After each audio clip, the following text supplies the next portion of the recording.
Welcome, everyone, this is your friend, here with another exciting fanfiction. Today, we're diving into the story of, what if Zor-El became Earth's savior? If you enjoy this video, don't forget to hit that like button and subscribe for more fanfiction content just like this. Now, let's get started with the fanfic. Some might say that there is no such thing as life among the stars. Some might say that we are the dominant species in the universe and that there is nothing else that truly holds life outside the solar system that revolves around a certain young yellow star called the Sun. Some will so often speak up in protest saying we are not truly alone. And they would be right, we are not alone. We are simply another race among the universe, and there have always been much greater civilizations that roam the realms and cosmos. The human race, small life forms with great potential, have inherited the third planet far from the Sun for nearly thousands of years and have slowly adapted into a more modernized world with the help of sacrifice, dedication, and determination. As time itself passed for mankind, their level of intelligence only seemed to grow, with generations of offspring doing their best to carry on the legacy that their ancestors have mortally left behind. It wasn't until the beginning of the 20th century where the sapiens started to gear more on what their society stands on today, developing more structures and technology that would aid into even more discoveries never before seen with the naked eye. It would take several more decades for these life forms to realize their adventures and discoveries were quite out of this world, literally. Mankind unlocking modern-day science, inspirational legends that shall never be forgotten, the first trip to the moon off the very planet, and inhumane wars that they all somehow still manage to recover from every now and then. Approaching the beginning of the third millennium, the humans have now entered the phase of conquest over superior technology and the manifestation of superpowered beings and entities that have remained in the shadows over the decades before realizing that the time had begun to roam the Earth publicly. The Earth years of the late 2000s was when certain individuals who have demonstrated what they're capable of, made history and gained the attention of almost every eye around the world. For instance, a super soldier who has fought in a great world war and remained in cryogenic sleep until he was awakened by a top-secret organization, or an intelligent yet naive wealthy man who has stunned the armed world forces with an advanced suit of armor built from said man himself. Somewhere on the planet there is also a tormented soul in hiding due to the fact that when he was assigned to work under federal authorities there was a severe radiation accident that forced this soul to become a walking gargantuan force of pure rage and destruction. Another powerful manifestation would be not from Earth, but from an alternate reality that has existed far too long with mankind not knowing of this realm's whereabouts. That was until a magnificent yet turned arrogant prince was banished from his kingdom and home to learn about the rules of life and how precious it all really was. The least publicly known metahumans that have associated with these people of power are two skilled and highly trained killers, built to commence, assassinate, and succeed while following orders under a strategic homeland industry. Standing out in a big crowd among the average life form has always had benefits, but it also can carry large consequences that can lead to disagreements and the start of rivalry. These beings have gone through hell and back to stand tall with pride and walk away to live another day. It's not only rivals that have given devastating hits to these fighters. Society has had a part in the battle too. While a good portion of the earthly population has come to accept these terms, there has also been the contrary opinion where people have risen up spewing words such as "they don't belong here" or "this world was fine until they showed up." The average have always had a tendency to shun what isn't normal, whether it's big or small, and that brings us back to the words of protesters who agree that there is more to life out there than us. We are not alone. Our journey begins with a mere misunderstood child, but not a child of Earth. A child from another world located light years away from the very galaxy Earth resided in. She hails from, in fact, a much larger and greater society than that of the humans, a planet rumored to have been around since the beginning of the Big Bang itself. This sentient girl saw herself as someone who wasn't anything special in the least and carried the bad thought of never living up to her family name and title. That was until the race from which she came from was heading towards an inescapable doomsday. This alien, this Kryptonian, never knew that she would be chosen by Ra to represent the passing of her kind. She never would have thought that she would be sent away from the destruction of her home planet only to end up on another and live out the rest of her natural living days, knowing that once she dies, it marks the official end of the Kryptonians. What will mostly have a huge impact on her newly adopted world will be the unbelievable strength of Ra coursing through her veins. Upon bathing in the solar rays of the system's yellow star, the Kryptonian girl will unlock power beyond that of a mad titan. She will be physically capable of moving continents with the greatest of ease while also being able to move at speeds as fast as light itself. Her very skin will endure raw energy and harden to the point of virtual invulnerability. The breath escaping her lips will become as deadly as hurricanes combined with Arctic temperatures. Her naked eyes will have the capacity to produce fire much hotter than any volcanic heat Earth has to offer. The most majestic aspect will be her unique ability to fly among the clouds and heavens without any hesitation. And yet she will still find herself alone, broken and misunderstood. How would the Earth with its human inhabitants react to such thing as this Kryptonian? What will they do when they come to terms on the realization that a living active goddess has sheltered amongst their world? Behold Kara Zor-El, the last daughter of Krypton. Stare into her mighty fiery gaze, she lives among us. Planet Krypton, the city of Argo, the advanced civilized metropolis, glistened in the basking light of the red star from which the planet revolved around. Beautiful buildings made of both crystal and extravagant designs expanded across the area, with high-tech modes of transportation carrying the inhabitants across the purified sky to reach their destinations. Amongst many of the pods following specific routes, there was one particularly small speedster that was heading towards a less crowded terminal. It contained a beautiful late middle-aged Kryptonian woman dressed in bright marvelous robes consisting of the colors orange, blue and yellow, along with an extended well-fit appropriate royal cape housing her somewhat broad shoulders. Next to her in the same extended front seat was the most precious thing Rao had ever delivered to her through her womb, her daughter, her child, the blessing that belonged to both Allura and Z and her beloved husband Zor-El. Kara, the whole objective of the trials is for the ones of your age to earn their roles in society. That includes the right to wear their family crest. The older women lectured the late adolescent, who had a somewhat discomfort look on her face. She was about to speak up but quickly silenced herself, knowing that her mother wasn't done talking. Interfering with someone else's reading score is the worst thing you can do, but that is what the instructor drones accused you of. They said you lied about Kel and Tana wearing off by accident. As soon as Allura finished her speaking, Kara crossed her lean arms and scoffed out loud. Mother, I saved those girls. She immediately looked down in shame, knowing that she wasn't one to backtalk to the women who gave her everything. She expected Allura to be shocked, but after a few moments of not receiving a reaction, she spoke again in a much calmer manner. Does that not count for something? The much older Kryptonian sighed out loud and furrowed her brows. FCD, I am proud of you for it, but as you grow older, the more life will become complicated. This disclaim still didn't help Kara's situation. You're going to find out that doing the right thing means living with the consequences. The women took her vision off the route they were heading and pointed her gaze at the young Kryptonian who was on the verge of burying her face in her hands. Allura tapped into her earpiece, setting the coordinates to their home, and engaged the speedster on autopilot. Once that was done, she scooted over to her daughter and wrapped her well-toned arms around Kara's perky shoulders. Kara still looked down but was forced to look up as her mother brought her head into her lap and caused the girl to instinctively coil her body in fetal position. Her head now resting on her mother's legs, Kara gave a comforting moan as Allura wiped the moisture developing around her right eye and gently started stroking the side of her child's young face. Despite almost being an early adult, Allura didn't care in the least how old Kara would get. To her, Kara was the same infant girl she held approximately 19 years ago in the infirmary. Watching her grow up was a privilege, and she thanked Rao for letting her live this long to see her in this state.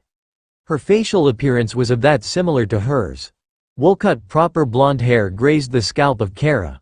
Beautiful squinted eyes shined with life, and a perfect cheek and jawline completed her beauty. The girl looked straight into the eyes of her caretaker and placed a proper palm on the center of her chest. Allura smiled as Kara's delicate fingers traced along the crest containing the symbol of the House of El. Kara ran her middle finger through the solar serpent trapped in the diamond, being extra careful not to inappropriately touch her mother's proper breasts. The women kept the small hand there and leaned down to plant a small kiss on her daughter's forehead. I know things have not been well since what happened to your infant cousin, but believe me when I say things are going to get much better. That statement almost made Kara gasp, but she held it in. Kal-El, the son born from her paternal uncle Zor-El and Aunt Lara Lor-Van, was a delicate soul upon being born 4 months ago. Kara along with her father had visited him from time to time, but it wasn't exactly a well-thought family reunion.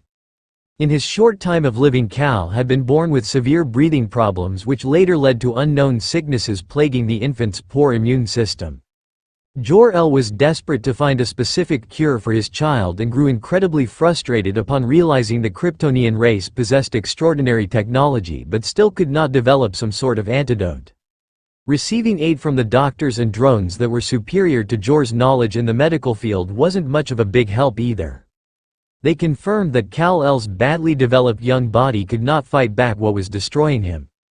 The doomed thoughts soon became a reality when Kara and her parents decided to deliver a surprised family visit to Zor and Lara, only to enter their residency and find the young parents mourning and crying over the loss of their precious son, who was wrapped in a royal red blanket with no signs of labored breathing escaping his tiny nose or lips. The last thing Kara remembered properly from that day before passing out due to heartache and extreme trauma was cupping her mouth to stiffen her cries, let the cascade of tears flow, and fell into her mother's arms. Zor had been devastated. His wife Lara was in a somewhat worse state since she couldn't stop grieving the loss, and even several begging nights of passionate love-making was not enough to wipe away the tragedy, even for Zor. The brilliant scientist switched his hours to where he now worked from his home just to spend more time with his wife and keep her company. Zor was in a similar state for losing his precious nephew, but not as much. He did his best to comfort his younger brother every now and then when he visited, and Zor didn't hesitate to accept his much older siblings' condolences. Alora would go to Cal's ceremonial grave and prayed to Rao to keep her nephew safe in his sacred hand.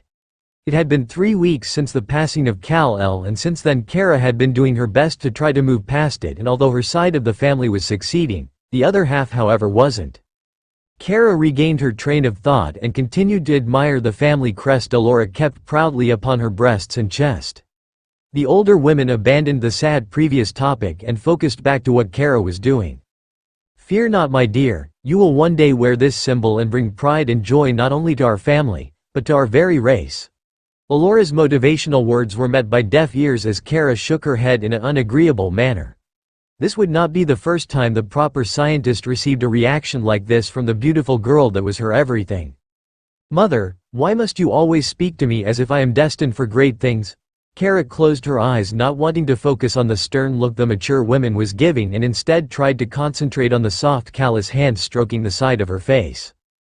"Kara, this negativity has got to stop. You're part the House of El. You have a great purpose and a suitable future lying ahead. You mustn't think like this about yourself. You're unique and there is no other like you. When I held you for the first time, I told your father that you will become the sole successor of our family and that you will make a name for yourself, one that shall be forever written in Kryptonian history." Alora gritted her teeth in irritation as Kara opened her eyes and gave her a stern expression that completely described she had been annoyed by those words. "Stop with the lying, mother. Why can't you simply swallow your pride and admit that I am completely unworthy of—" The older woman stopped her mid-sentence by smacking her other palm over Kara's mouth, the girl's expression quickly going from rebellious to absolute submission. She was forced to meet Alora in Z's angry face, and Kara had completely turned coward. Stop this at once, do you hear me?" the Kryptonian yelled while bringing the much younger specimen's face out of her lap and into her palms, using her strength to bring up the girl's body to meet her at eye level. "I don't want to hear this anymore from you, Kara Zor-El. You are not a living disappointment, and it doesn't matter how bad you have done things or how big of a mistake you have made.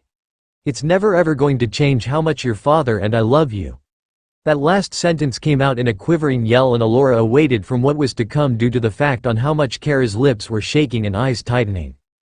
The girl slammed her face into the woman's broad chest and let out the most frustrating inner cries she had been holding for quite some time now. The aging beauty wrapped her toned arms around her daughter and rubbed her back with one hand while the other kept Kara's head where it was. Kara continued to let out all that was bottled up while not seeming to care that someone of her age was bathing in the comfort of a parental figure in the least. "My girl, you are not what they say. In time you will be greater than any of them. Please don't put those bad thoughts in your head any longer," Alora said in a whisper through Kara's ear while kissing her cheek. Kara had recalled the events from earlier that day, and frankly it was one of the most embarrassing moments of her life. After she made the futile attempt to save the Kryptonian girls from the beast when they wandered off from the camp, the incident did not go unnoticed. The blonde girl had been horribly lectured by her superior instructors, who had also released their drones on her, and as soon as she thought things couldn't get any worse, the gossip had spread amongst the other trial members. Kara had already had somewhat of fame before the incident, since she came from a very prestigious house on Krypton, and once THE beast attack and the deduction ratings from her charts, she couldn't walk in a single direction without making a complete mockery of herself or being made fun of by the other young Kryptonians. They have said things, terrible, awful things that made her feel sick and her stomach churn with hurt. It wasn't until the arrival of her mother when Kara thought there would be some sort of relief, but apparently here she was now, letting out the tears that threatened to burst earlier, and her grip tightened around the women who had beard her. I am trying, mother," the late adolescent sobbed out loud. "I am doing the best I can to live past everybody's, including yours and father's, expectations, but apparently it's never enough. I want to be great, but no matter how hard I pick myself back up, it's just never enough." She squealed at those last 4 words. The girl continued to cry, and Alora was battling on what to say next to her heir. Seeing her daughter in this state always drove her in wanting to admit the real big secret and purpose that awaited Kara in the future. But she quickly silenced such thought, knowing that she will throw several years of hard work in secret right out in the open, along with the own classified objectives of her husband. The Kryptonian scientist would be certain that both her beloved and her very self would be punished by Rao for what they would do to their own flesh and blood, but she was also certain that her deity would give her a chance to explain why they took such drastic measures. Hiding her urge to confess what she really wanted to say, Alora cupped Kara's face off her moisturized crest and quickly pressed her soft, pouty lips to the girl's supple ones, earning a comforting coo from the late adolescent. They both parted after a couple seconds, and the proud woman used her thumbs to wipe the excess tears that only seemed to endlessly keep coming down from the other Kryptonian's eye glands. "I know, Kara. I know you are doing your very best to be a great contribution to Krypton." Soft greenish eyes stared into young dark blue ones. Kara doing her best to listen and not let the still tempting sobs escape her lips. "I said it before and I will say it again. You are better than what any other being thinks about you. You will be a great Kryptonian with a strong spirit. It's in your blood. Failure only happens when you stop trying, and you, Kara Zor-El, have never stopped trying. I love you, dear. With all my heart. Never give up." The young girl hugged her bearer in a tight embrace and spoke through tremendously tempting sobs. "I really hate how I must start from the beginning of the course, mother." The women gave a long sigh, remembering very well what the girl meant by that. When Kara was being escorted by her instructors to the speedster, they had specifically told her that due to major violation of the Kryptonian trials, she will have to restart from the section of studying and training she was on. This irritated them both, since Alora at the time was very upset with what Kara had done, and Kara was completely ready to shout to her instructors for how blind they were to see the true intentions behind her actions. Alora just didn't have anything to say anymore. She feared that if she kept talking, she would just add more to the tension that was already slowly trying to calm down in the small seated area of the transporter they were in. Instead, the scientist showed Kara comfort through actions, which she knew the girl would receive them gratefully.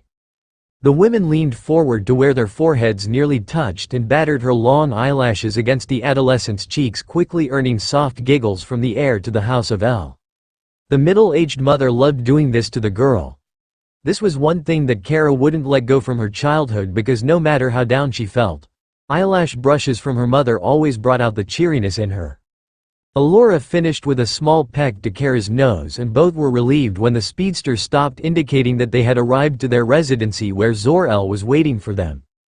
"We are here, dear. Let us go to your father."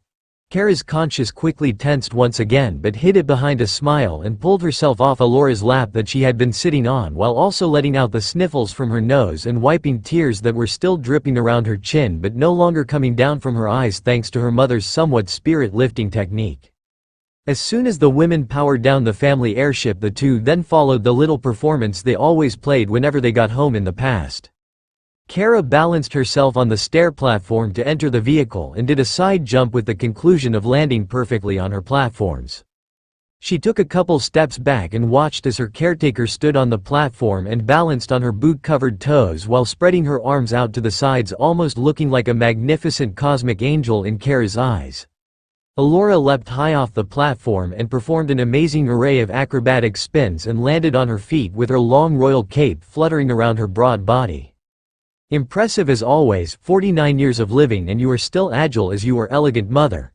Kara said as Allura bowed her head in admiration and gratitude towards her daughter while silently thanking her deceased parents for always making her practice her mobility along with perfecting her body to this very day. The proud woman walked up to the girl and offered her an elbow so she could loop her arm around it in an escorting-like manner.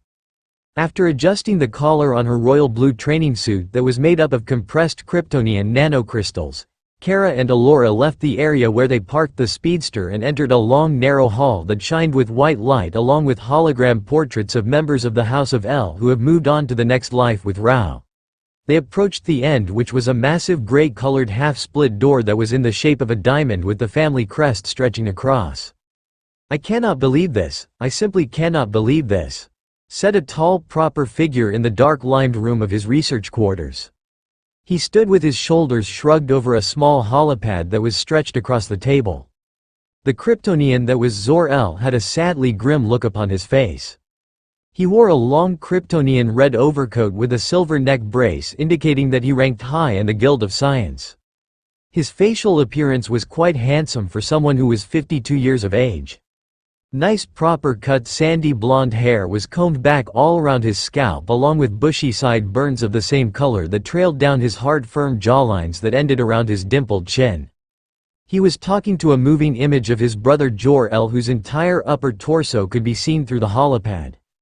Zor had a completely different appearance apart from Zor.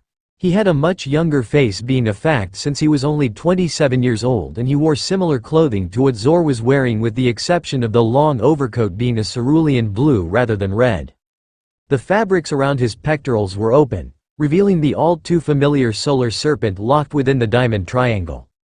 The many women of Krypton would swoon upon seeing his chiseled clean-shaven face that was topped with dark black straight wavy hair that was combed to the side.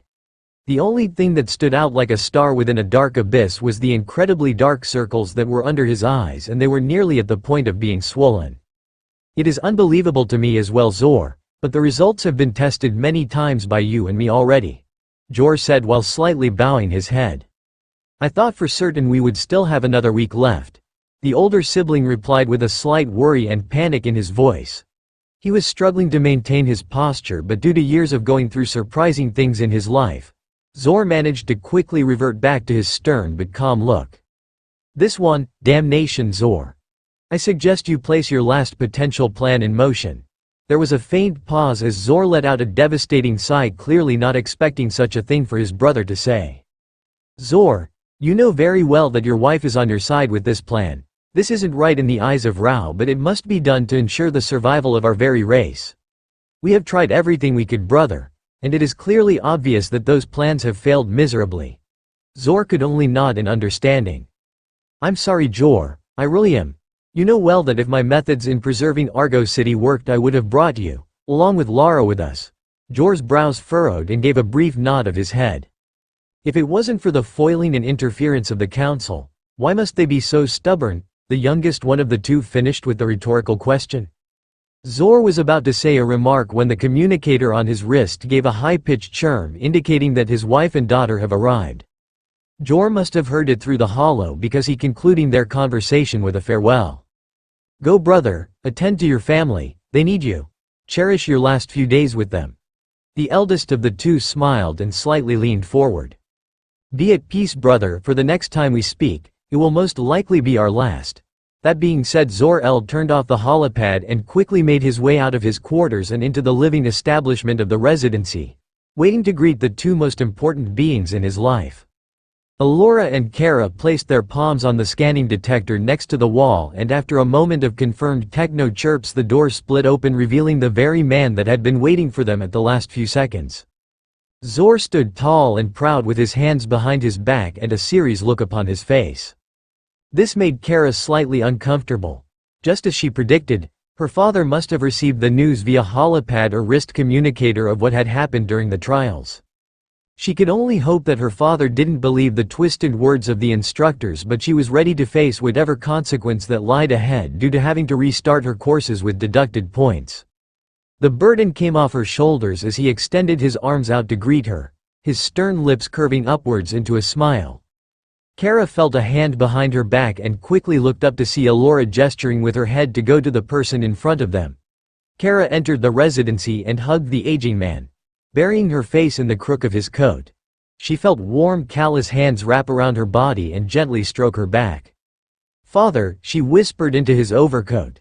"Kara," was all he said back with his eyes closed, thanking Rao that she was still safe without a bruise. Elora walked towards the pair and joined in with the reunion. Kara was basked in a sea of red as her mother's cape unintentionally wrapped around the three. Zor looked up and the two who were husband and wife stared into each other's eyes for a moment. Elora cupped his right cheek and locked her lips with his own, both moaning a little from the intimacy. They soon parted their lips and the trio from the house of El separated with Zor's eyes clearly trained on Kara. "My dear, I am so glad you are safe. I heard about what happened and I could never live with myself if you got hurt or killed." Kara loved how her father showed his affection but was mostly concerned on why he didn't start his conversation with scolding or lecturing her just as her mother did when she was picking her up from the facility camp.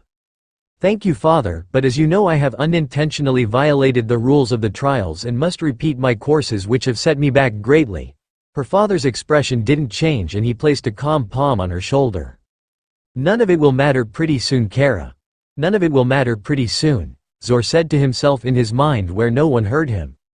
"Kara, don't stress yourself, you have done the right thing in attempting to save those girls. Have you not interfered? The instructors would have gone to their family house to deliver them grave news on what happened to their heirs. Now yes, you have been punished. You must redo the trials but none of that matters to me, dear. You are safe in our house here and now." The girl relaxed from hearing her father's words and another palm landed on her other shoulder, this time belonging to the proud older women in the room who spoke next. "Go to your quarters, Kara. Freshen up from your long exhausting day. We will wait for you here when you get back." Kara smiled and bowed her head to be excused and made her way towards her living quarters, which was down the much smaller white hall of rooms. As soon as she reached her destination, the soundproof door slid open and closed quickly behind her as she entered. Kara walked to the center of the room and bowed her head as she pressed her middle and index finger to her collar, which had a small crystal in the shape of a triangular diamond. After the confirmation of encryption scanning, Kara's training suit began to slither up her body from her boots to her neck. She closed her eyes as the millions of nanocrystals began to hide within the object on her neck. The tiny technological particles were now stored within the shining crystal and Kara now stood completely bare in the dark limed quarters. The only light illuminating the area was a small projectile hololamp that was left on throughout the day. She calmly took off the crystal, which was now held together by a tight necklace of elegant design, and placed it on her table that contained many holopads, electronics, and tools. Several steps ahead from where the young Kryptonian was standing laid a huge resting chamber, the very bed Kara had been sleeping in since birth, considering the technological frames were adjustable for a fitting of almost anyone, no matter how big or small. The bed had a developed design as a spiked white crystallized rectangle that held a dark royal blue colored mattress made up of movable nanocrystals that would respond to the thoughts and encryptions of any said master. Kara made her way towards the right middle side where there wasn't any spiked crystals sticking out and sat on the bed with her arms wrapped around her breasts and her bare bottom feeling the tingles of the small particles that made up where she slept. How could this have happened to me? All I have ever done was put the best of my effort into my objectives no matter what. I know I am not the best of them all, but this is no excuse for me to say I am a member of the House of El. Great things are said to be expected from our house, but I cannot deliver those things. Personally, I do not want this. I do not want any of this. I am not fit to be a part of this world or any other community on Krypton. I do not wish to partake in these rules that our society has set in stone. I wish for all this to stop. Rao above mother would disown me if she ever were to hear me say such things." Kara unfolded her arms and placed her palms in her hands. How she loved her parents with all her heart. She would give up her soul if it meant they would live for eternity. They have done everything they could in their power to raise her to be a strong, independent being, and she would always be grateful for that until the end of her days. But in a way this has always made Kara feel incredibly guilty and sympathetic, since no matter how many times her parents told her she was not a failure, she always felt like she was every now and then. Results spoke for themselves since Kara was never at the top of her educational classes, and the only category where she demonstrated the most decency was physical fitness. Normally this would seem common in the eyes of Kryptonians since the majority of the planet's population had women who were physically able, but over the years that have turned centuries Krypton has abandoned their ways of being constantly alert from galactic war or global security threats, and the religion, science, and political guilds havers in Kryptonian society. This meant that if a Kryptonian were to finish their trials and they didn't qualify for either of these guilds, they would basically be considered the low livers and would be given jobs that involved physical work such as construction or guarding. That was another thing that always made Kara shiver in fear. She did not want to fall under that category of Kryptonians. She did not want to be remembered as someone who didn't stand for what their family crest represented. If her mother told her that she had a great purpose, where was it? Deciding to clear her shameful thoughts, Kara quickly stood up and walked towards another door that resided within her quarters that led to her personal bathing chamber. The motion sensors were triggered to life as Kara walked in, causing the dim lights from the ceiling to turn on. The girl smiled softly as the rather large bowl-like tub greeted her vision. It was a pale white in color, and next it was a small rock-like stool that held a handprint indicating it was another encryption scanner. As Kara placed her palm over the device that was built into the stone, she quickly made her decision on what to fill the bath with: Gala fluid. Gala fluid was a special sap that came from the most remote forest trees that resided below the planet. Upon cutting open the trunks of the pink vegetation, there was a special thick substance that scientists discovered approximately 2 centuries ago. Due to having the look of a majestic glow, the first thoughts of what the fluid could have represented was toxic. On the contrary, the sap worked as a way of soothing, moisturizing, and relaxing Kryptonian epidermis cells. Joyed with the new substance they have found, the scientists studied the Gala trees for 3 months before bringing it upon the Kryptonian councilman at the time. The highest-ranking official was skeptical at first when the group of scientists proposed that every major city on Krypton should install Gala fluid in their plumbing to help relieve themselves better from their long and tiring days. But after testing the proposal with a calm, soothing bath of the precious sap himself, the highest council member convinced the rest of his members to agree to the terms, and within several weeks, every major city on Krypton received the news about Gala fluid. It quickly became a much preferable way of bathing for Kryptonians, and only the low livers or civilians that resided outside the cities stayed with the terms of cleansing their bodies with warm water. To this very day there hasn't been an incident of bodily problems with Gala fluid, and no one on Krypton had the worry of the remote trees ever going extinct, since Gala trees grew faster than they could be demolished for their sap. After the scanning was complete, Kara watched as the tub quickly filled up with the extravagant goo. She bent over and stuck a hand in the glowing pink substance, just the right hot temperature. Her hand was covered in Gala when she pulled it out and wiped it all over her abdomen, wanting to have both hands clean before properly entering for her bath. Kara grabbed an incredibly large toweling robe from another rock-like stool near the door and dimmed the lights in the room just a little bit by using the keypad that was attached to the wall above the towel stool. She set the robe to the side and walked up the small set of 4-step stairs that led inside the tub. The girl cooed as her feet made their way into the hot moisture and let out a relaxing sigh when she started to let herself sink into the Gala, her bare body welcoming the hot warmth, and the sinking stopped when the fluids coated her breasts just above cleavage level. Several of Kara's long straight locks on the sides of her head touched the gooey fluids, coating them in glowing froth and giving them a shiny appearance. She swanned to the other side of the tub and sat down near an area that had seating bumps. Once she got comfortable, Kara reeled her head back and closed her eyes, wanting to enjoy this hot moment while it lasted. After a few minutes she began to feel a little drowsy, and at that moment, Kara drifted into a peaceful nap in her bath. The two scientists said nothing as they continued to passionately kiss in their residency with nobody or anything interrupting them in the least. Zor kept his hands on her caped hips while Alora had an arm wrapped around his collar and the other one caressing his facial-haired cheek with her palm. They separated and stared into each other's aging eyes. Alora quickly sensed sadness in the dark blue orbs of her husband, and her facial expression quickly followed his own. "My love." The women paused for a moment. "What has happened?" Another faint pause came, but the scenario changed when Zor took his wife's hands and brought them to his lips. "Follow me, Alora." That being said, The two Kryptonians made their way towards their research quarters with Zor preparing himself on what he was about to show and say to his wife. Allura locked the door behind them using the keypad on the wall and trailed behind Zor as he was already summoning up stored research that she knew all too well, the calculations of Krypton's unstable core and potential destruction. The male Kryptonian stood with his head bowed and he felt the hands of his love touch his shoulders. He spoke before she could even ask a single question. "This is something you have to see for yourself, dear. I am dreadfully sorry, but this is serious in every possible way."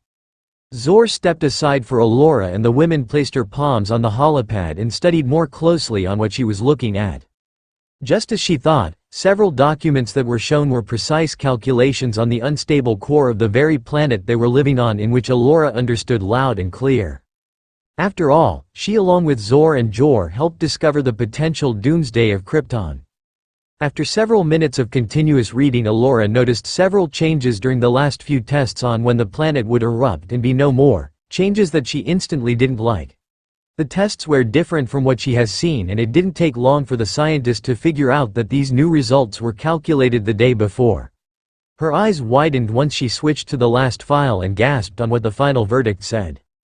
Zor winced as Allura began to tremble upon reading that the planet would be destroyed in less than 2 days from now. It broke his heart to see her struggling on what to say. She simply couldn't find her words until now. "No," the word came out in a soft whimper. "No, this can't be." Allura let the tears fall, knowing that as much as she wanted to deny the revelation, the research of her husband and brother-in-law were not to be taken as doubt.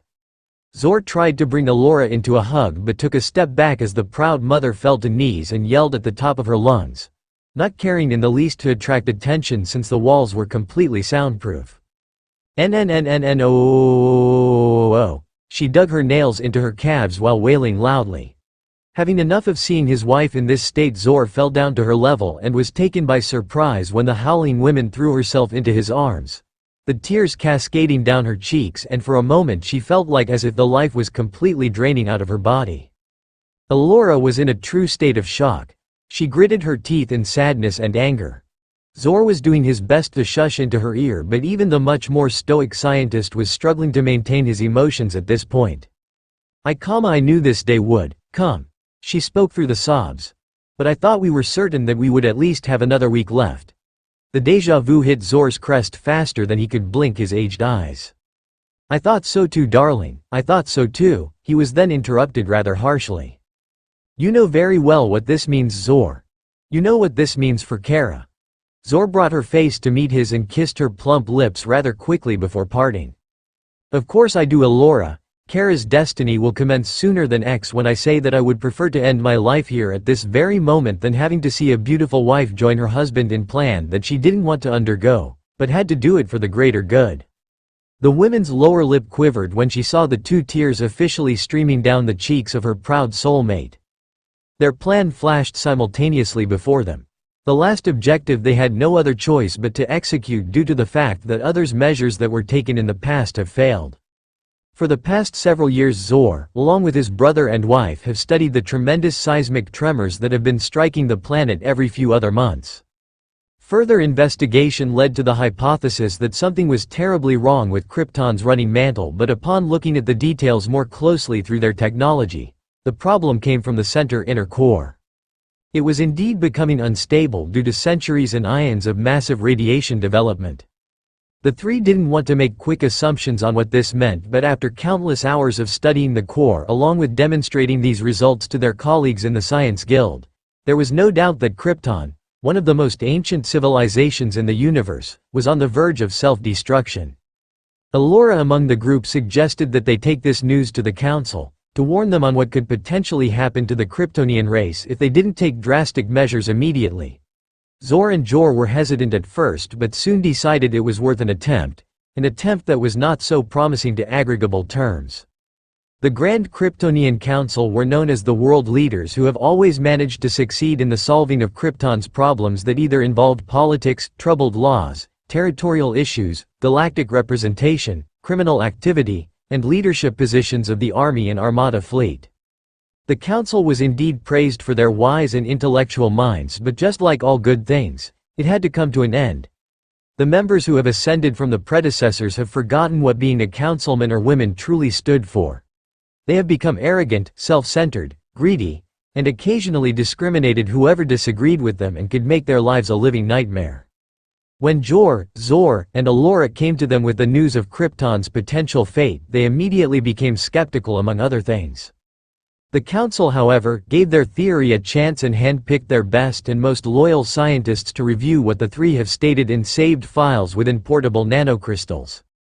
Unfortunately, a vast portion of these groups had their own visions on what the test stood for. Some ridiculously stated that the planet was at the peak of another evolutionary phase. Others announced that there was simply nothing to worry about since their pride and joy did not want to be damaged in the eyes of the council. And finally, the last group didn't even bother to make an observation due to the fact that some of the houses on Krypton who made their careers through science were grimly jealous of the House of El. In conclusion, the three were crudely dismissed, and it practically took every ounce of strength for Zor and Jor to take Elora with them since she wasn't so fond of the way they were mocked. Lucky for them, the women kept her volume and language under control. Knowing the true colors of what the council has officially become, the members to the House of El abandoned any method to try and convince the people of Krypton but remained positive in focusing on a method to try and preserve what they could of their race.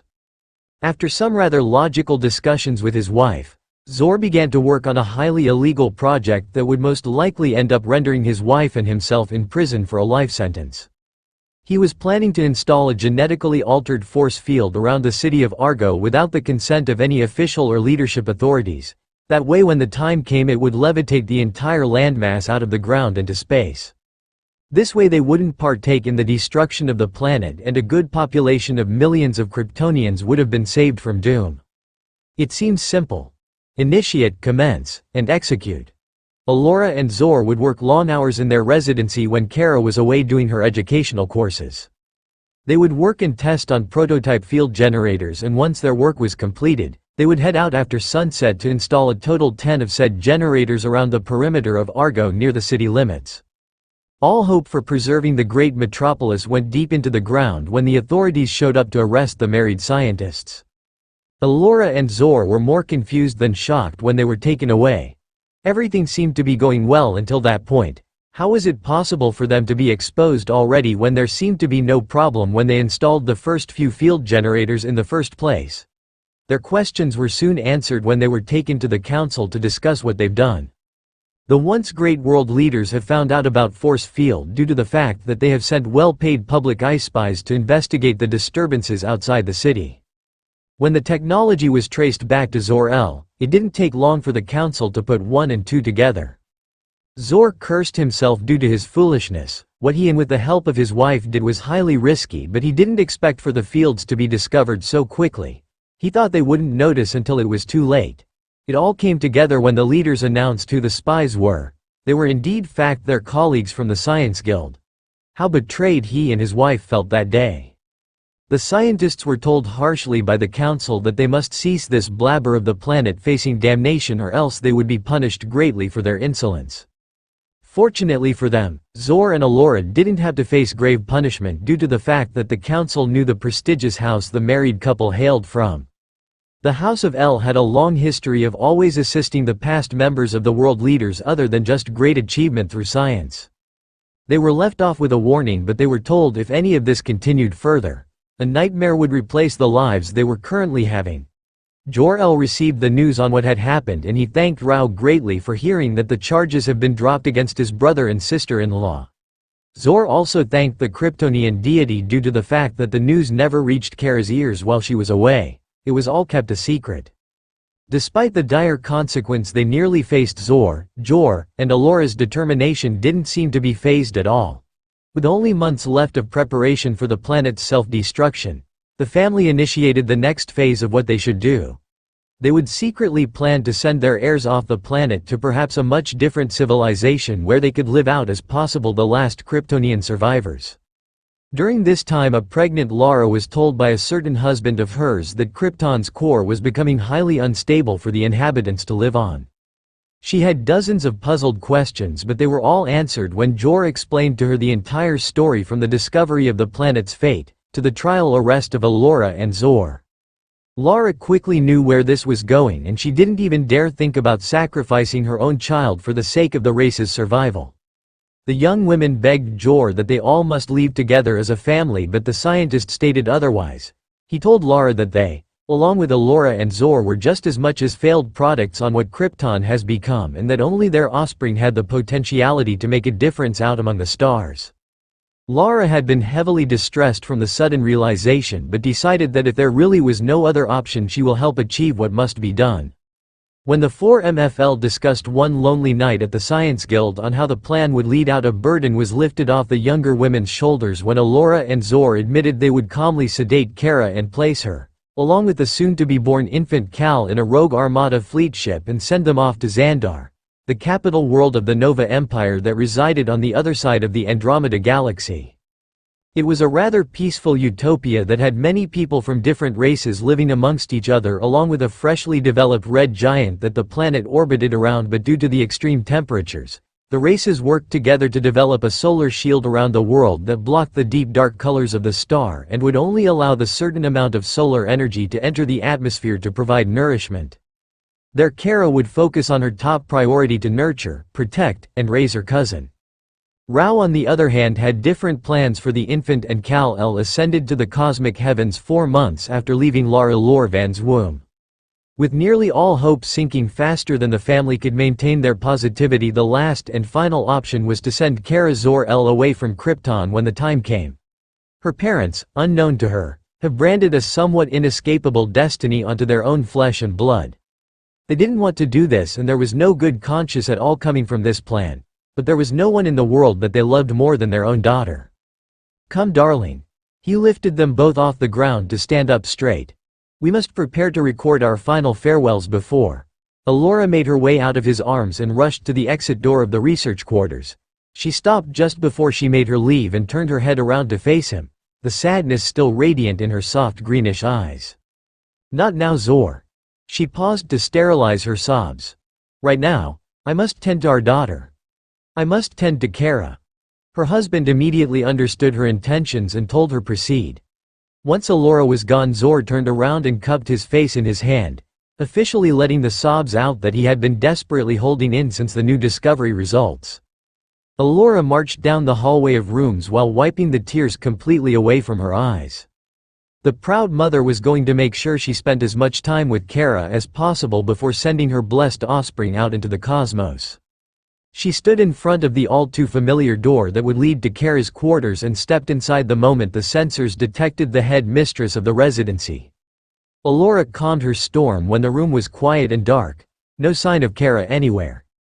The aging mother knew exactly where she was, though, considering she told the young girl to freshen up from her long day. Alora quietly entered Kara's bathing chamber. There she was, sleeping in the nice comfort of a Gala fluid bath. Alora watched and smiled as the girl slightly shifted from her sitting position but otherwise still remained hypnotized under the influence of hot coiling comfort.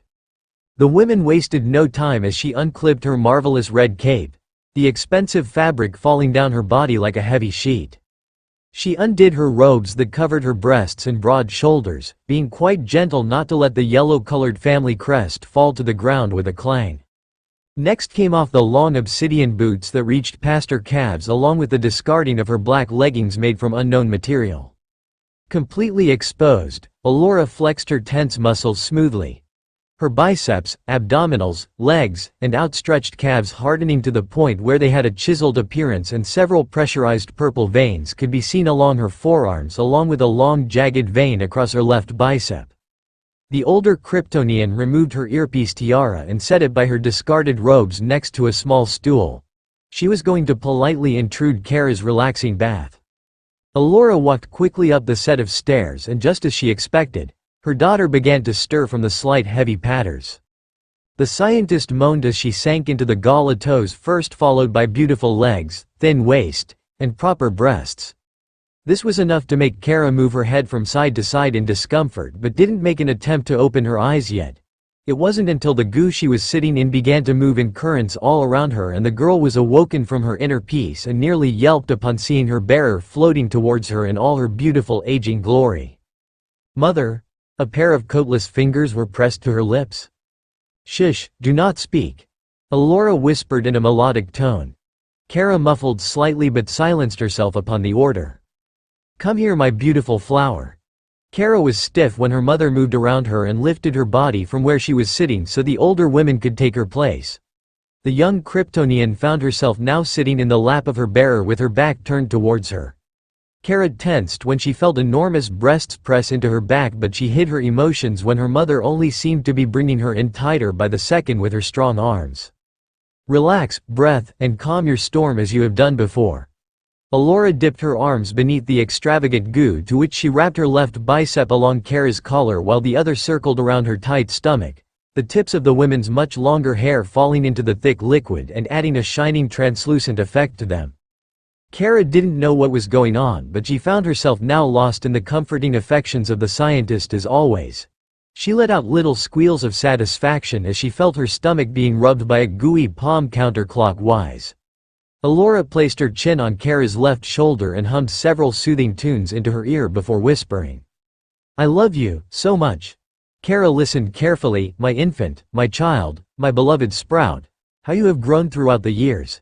The girl fell into the spell upon hearing those very words. "Oh, what a blessing you were the day you were conceived." The women planted light kisses to the girl's warm shoulder and nape. "How you grew in my womb as your father and I waited your arrival. You will make my strength your own. You will succeed where the rest of us have failed. My worthy successor, how I love you so much." Kara listened but was mostly seduced by her mother's loving aurora. Kara twisted her body to where she gave her a tightly embraced hug, the two Kryptonians' breasts pressing against each other. Strong muscled arms caressed her gala-covered back. "I love you as well, Mama," the girl whispered back. "Never forget or leave me, even in the time of my complete adulthood." For the first time in a long while, Allura sensed no negativity in the air whatsoever. She was glad on not having to deal with a daughter who shrugged off speeches of determination and encouragement. The younger of the two shifted her legs under the gala, finding them enclosed around the waist of the former member to the House of Z. "Never, my flower, I would never leave you. As long as you keep your father and I in your heart, we will be with you every second of your life." Allura pushed every thought of sending Kara away. This was not the time or place to recall such things. "Mother, I will make you proud beyond what you expected one day, even though I am trying with little success. I will not stop until you see what I accomplish." The scientist continued to rub her child's back. "That is all you must do, darling. Keep trying your very best and never surrender. Damn all who see you as a disappointment. They are already below you," she whispered, finally ending the talking in the bath. Kara buried her face in the crook of Allura's neck. The two closed their eyes and stayed where they were for the next few hours, the precious fluid they were sitting in leaking into their pores by the second. The scientist jolted from her soft slumber, not knowing in the least how long she had been resting her eyes. The memories quickly oaked down to the sleeping form of her daughter. A smile came to her lips as she heard subtle breaths escaping the young one's lips.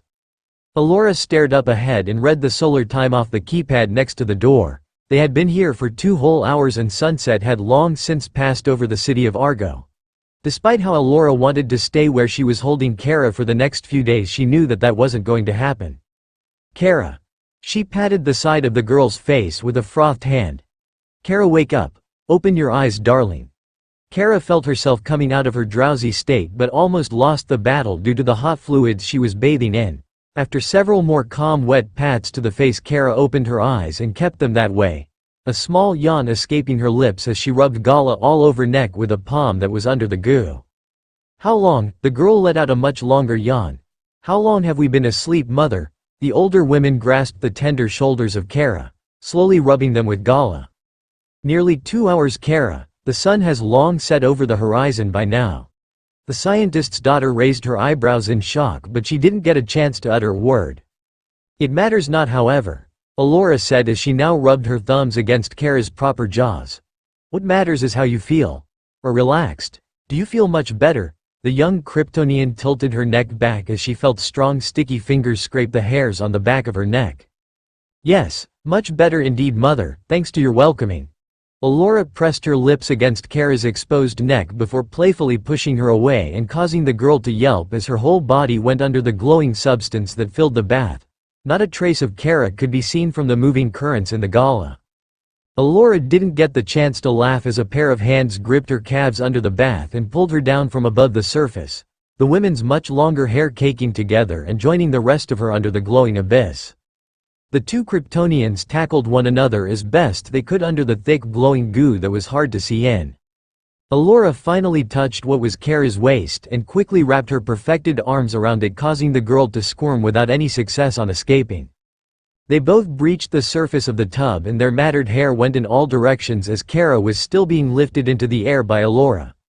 The proud mother tightened her grip and bent backwards, causing the currents in the bath to move out of control. Before Kara could take in a breath of air, she found herself sinking back down with her whole body weight falling on top of her mother, but the scientist didn't seem to care in the least. No matter how hard Kara tried to move, she couldn't find herself loosening up the strong grip of the women. Alora kept her arms where they were and grinned under the glow as the girl's struggle simply stopped, indicating that she had given up on the playful battle. She brought them both back up to the surface more calmly while letting go of Kara. When she rose from the gala while wiping her caked eyes and forehead, Alora noticed that Kara was floating on her side. No signs of movement at all. The women's instincts kicked in and lifted Kara into her arms, the shock of going too far with her act of playfulness hitting her in the chest faster than a bullet from a security stun rifle. Kara, are you all right?" She shook the girl rather harshly but received nothing but a head tossed backwards and an arm falling to the side. Instant guilt began to claw at her vision. She didn't mean cut the oxygen from her daughter and render her unconscious. "Oh Rao, forgive me, Kara." The scientist never saw it coming. Her daughter's head tilted back up and spat a large glob of gala all over her face, followed by loud cackles from the young Kryptonian.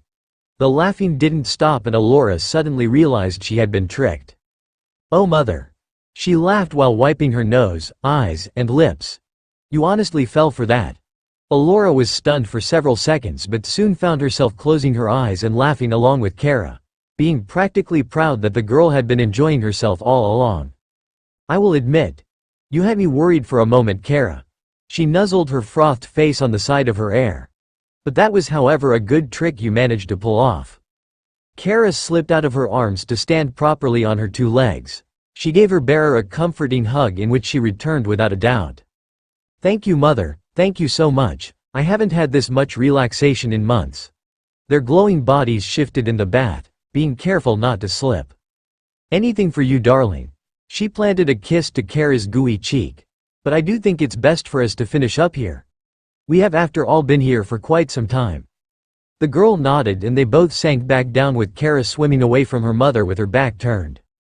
"You rinse of first mother, I will be out as soon as you are done."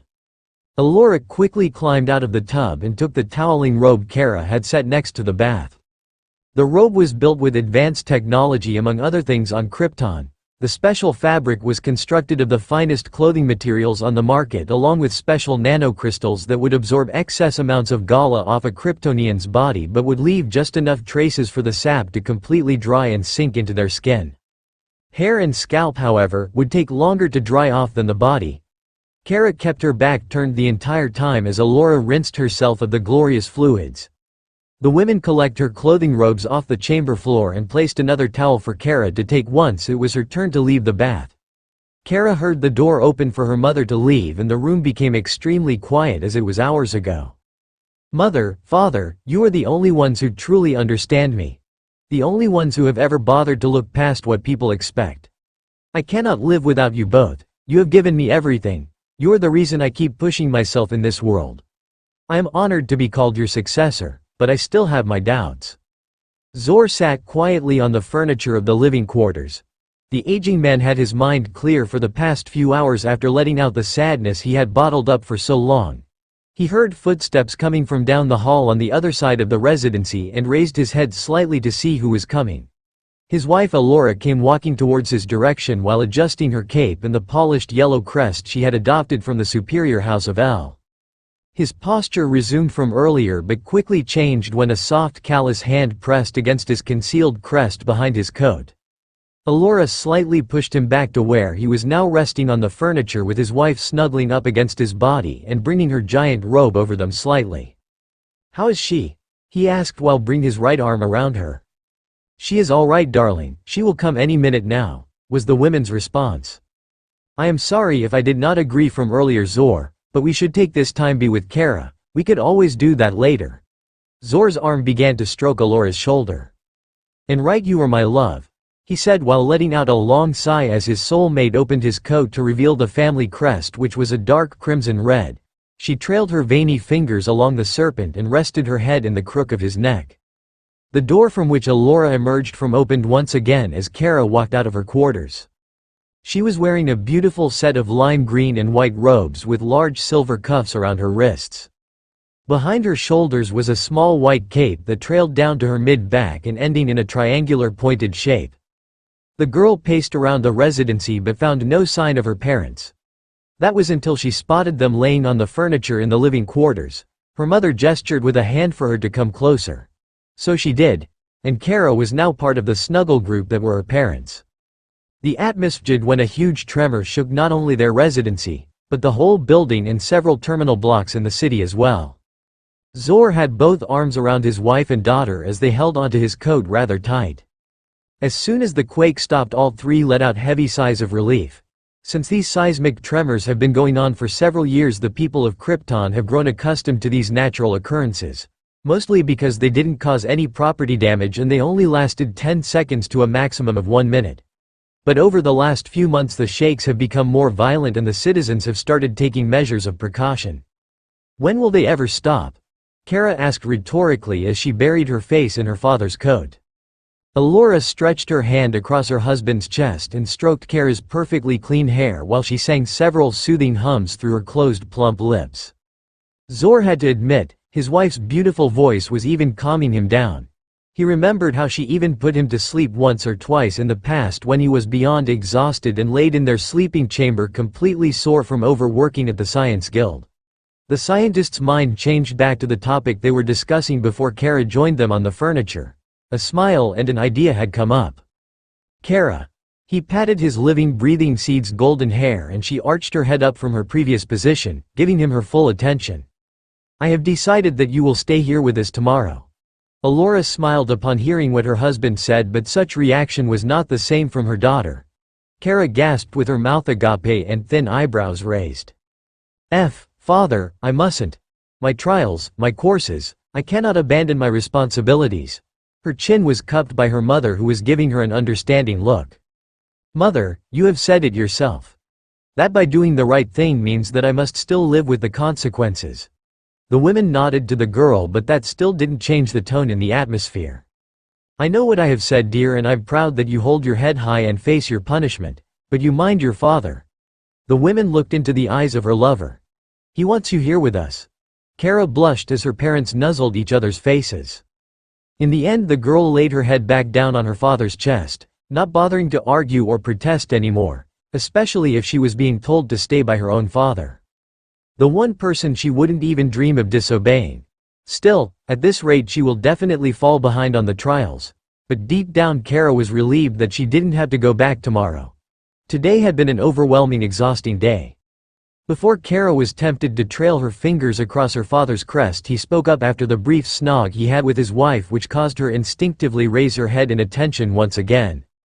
The reason why I told you stay with us, dear, is because your mother and I would like you to join us on an amazing project we have been working on.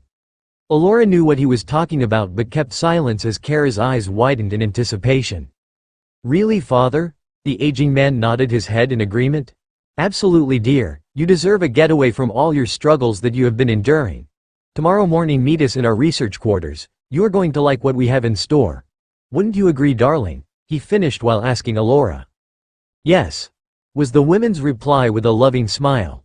She leaned forward to plant a kiss to the girl's cheek.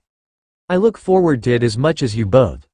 For the remainder to pass the time, the Kryptonian trio switched on the rather large holonet system in front of them, to see the news they had missed out on throughout the day. The night was no longer young at this hour, despite being a heavily large civilized area. Argo City had turned in for the long day blessed by Rao. Crowd transport terminals were now hollow and deserted, with only a few transport pods that were carrying civilians towards their destinations. Some being their residencies while others were making their way towards their overnight work in the career fields. Zor was seated in his large nano-crystal bed that he shared with his soulmate, his brace and coat completely discarded into a pile with the proud mother's cape, boots, and leggings. He watched with concentration as Allura balanced herself on a crystallized pole with 2 hands. The aging beauty let out calm breaths as she raised her bare legs into the air, and the room was filled with the noise of the women's muscles tensing and flexing. Allura remained in this position until she felt the massive purple veins in her forearms protrude more through her skin, snaking their way from the back of her palms to the back of her triceps. This was one of the things that Zor loved to do before bed, watch his lover perform her stretching routine before she turned in for the night. His wife was a beautiful Cosmo despite her age of nearly 5 decades. Her outstandingly long golden hair that fell in all directions topped her thin but fit body and gorgeous face so well. It almost looked as she was destined to be perfect, but Allura was never one to be boastful, and that is how she preferred to keep it. Allura came down slowly and walked towards the other end of the bed. Once the nanocrystals adjusted to the comfort of the two, the scientists brought their bodies closer towards one another with the lights in the room dimming in the process. Tomorrow is the day in which we show Kara her new potential home. Then the day after, the end of Krypton, the end of everything. She was silenced under calm shushes. Let us enjoy these moments while they last, darling. We will make the most of everything. Enough was said as the room went dark and the married husband and wife began to undress one another. Kara stood by her bedchamber in her quarters as she finished with her attire. She had donned a long dark blue nightgown with elegant designs similar to the nebulas of space. It fit her quite comfortably, going down past her ankles to conceal bare feet. With the advanced technology built into the fabrics, the stars and designs in the gown almost seemed to be moving in a swiftly rhythmic pattern. The girl placed her body into the mattress and spread her arms out as the crystals began to consume her like a blanket. Her lower body was covered by the nanocrystals within seconds. Kara stared up at the ceiling and came face to face with a diamond-shaped crest embedded into the wall. The only difference was the diamond had no symbol inside, it was blank. She placed her palms to her chest and closed her eyes. May you keep us blessed in your hand, may you give us another day to strive towards. Oh great Rao, if you allow it, so it begins. She finished her words to her deity and kept her eyes closed. Deep among the universe, the sleeping celestial being heard his last daughter and blessed her with precious sleep. The red colossal giant of a star reached its goal at perfect timing as it started to soar over the horizon. The dark rays of the sun, named after the Kryptonian deity, basked the remote mountains of the lower western side of the planet first before bringing its shine upon the major and minor civilizations of the centuries-old race. The early morning in the city of Argo was greeted by thousands upon millions of inhabitants as they initiated the long and busy day ahead for them all. Stores have opened after a long night of closing, terminals became crowded once again, and the streets didn't plan to go completely deserted until the day and night hours were officially over. Deep within the large metropolis was an enormous penthouse crystallized residency that could only indicate was the home to many families that came from the prestigious and wealthy class. Near the very top of the structure, which happened to be the largest residency of the others below, lived no other than 3 members to the House of El. And were they in for the long day ahead of them? Allura in all her beauty and glory calmly walked down the quiet narrow hallway, fully dressed in her appropriate attire, with her shoulders back, head held high, tiara glistening, and hips plus cape swaying from side to side. The door that led to Kara's room lifted upon sensing her presence, and she did her best not to make any sudden noise upon seeing the still sleeping form of her child in her bedchamber. Allura walked to one side of the bed and crouched over to where she was face to face with the sleeping Kara. Being extra gentle, the woman leaned a little closer and brushed her long, well-treated eyelashes across the younger Kryptonian's cheeks, earning a small sniffle from her lips. Allura then planted 2 light kisses to her forehead and chin, followed by attaching her lips to Kara's in a gentle manner. The aging mother separated and brushed a long straight lock of golden hair behind Kara's right ear.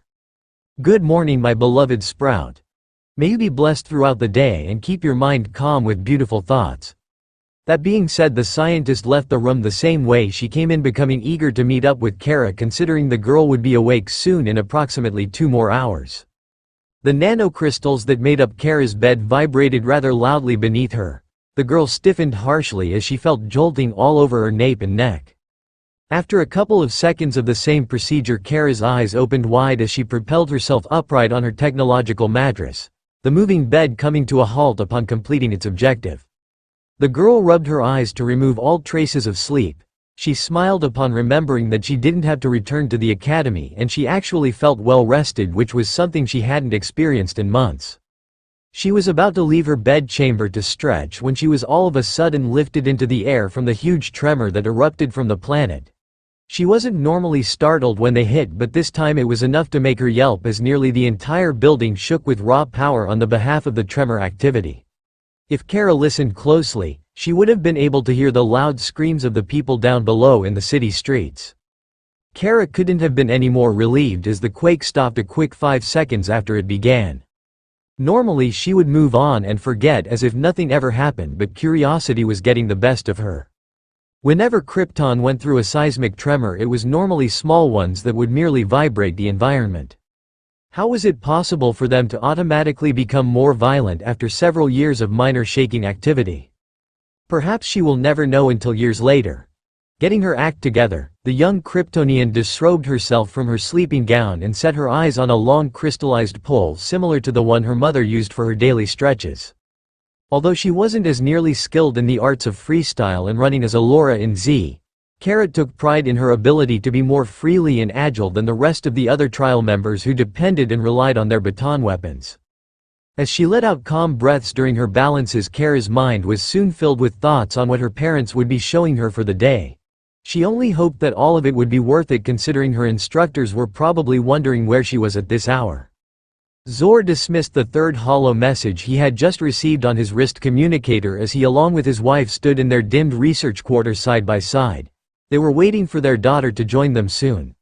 One look to Allura's mature face was enough to tell him that she was already starting to feel saddened by this whole plan once again, despite how she was on par with her husband about this. He edged closer to her and took her soft, callous hands into his own. "Allura, please, we have talked about—" He didn't get to finish his sentence for he was quickly interrupted. "I know, Zor, I am fully aware of all this. It's just," her chin was lifted by her lover's knuckle and he gave an understanding look. "This is about how much time we have left with her, isn't it?" The scientist stood corrected as the women silently nodded. He didn't blame her, since yesterday his wife thought that they would still have another week left before departing with everything. She thought she could have all the time in the world with their daughter. And now here they were, cramming up all the time they thought they would have in just less than 48 hours. "I know this isn't easy, darling, but let us put it this way. Have Jor and I not conducted those test reviews, we would have never found out about the true time of the planet's damnation. We wouldn't have been prepared." Allura sighed but knew her husband was correct in every way. "As I said last night, we should make the most of what we can. We are doing this for her." The women snuggled into his neck, putting his words into her head and blocking out the negativity with all her might. They quickly separated on instinct as they hear the shuttle door to the research quarters open up with a whoosh. In the doorway was Kara in her lime green and white attire, with her face clean and beautiful shoulder-length hair glistening in the now bright hallway. She walked into the room with an exciting look on her face as she skidded up the small set of stairs that her parents stood on. They greeted her with a loving group hug. "Good morning, darling," the parents of the young Kryptonian said simultaneously. "Good morning, mother, good morning, father," she responded as she embraced her bearers even tighter. The trio parted to give each other better room and Zor was the next to speak. "Well then, are you ready to see what we have for you, dear?" The girl's answer was proper as she was polite with a smile. "Yes, father." That being said, the scientists issued her towards a rather large circular disc that looked as if it was made out of pure white glass, but Kara knew exactly what it was: a warp pad. Warp pads were advanced teleportation devices that were given by the council to people who worked under the Science Guild. This particular model, however, was different from the average design. When Kryptonians came to the discovery of the science behind teleportation centuries ago, it didn't mean that there wasn't certain limits that they reached. A warp pad had the capacity to take a living host or more from one end of a room to a maximum of across an entire city, but the House of El always had the tendency to construct their own designs of these discs. Being the gifted family that they were, Zor along with his wife managed to build this warp pad to teleport anyone for miles amongst the platform when they stood on it. He had succeeded like his father and his father before him. Kara wasted no time as she stood in the center of the large disc with her long emerald active boots placed together, followed by the obsidian black boots of her parents, who now stood side by side next to her. With the Zor-El's wrist communicator, the platform beneath their feet began to vibrate at a steady pace. Soon the three Kryptonians found themselves surrounded by a white aura that showed no signs of stopping as it spun around the circle. In the blink of an eye, the family of three vanished as the aura evaporated and the room went silent, with the only noise that could be heard was the warp pad shutting down upon having completed its procedure. Unknown location 500 miles east from the city of Argo. The warp pad illuminated with its magnificent technology. It brought light to the very dark room that it had been laying in. Light was followed by life as three beings manifested from the glowing disk and eagerly stepped off of it to compose themselves after the quick teleportation travel. "Great Rao, where exactly is this place, father?" the girl asked her bearer in complete wonder. Her question was responded by the voice of her female parental figure. She placed her palms on her petite shoulders and spoke directly into her ear. "Welcome, Kara, this is your father and I's secret research facility." As if on cue, Zor pressed a code mark on his communicator and smiled to Kara, now placing his hands behind his back as the dark room began to light up, only to realize it wasn't a room at all. The girl's jaw nearly dropped upon seeing the surroundings in front of her. The three appeared to be inside some sort of underground world that expanded for quite a few miles.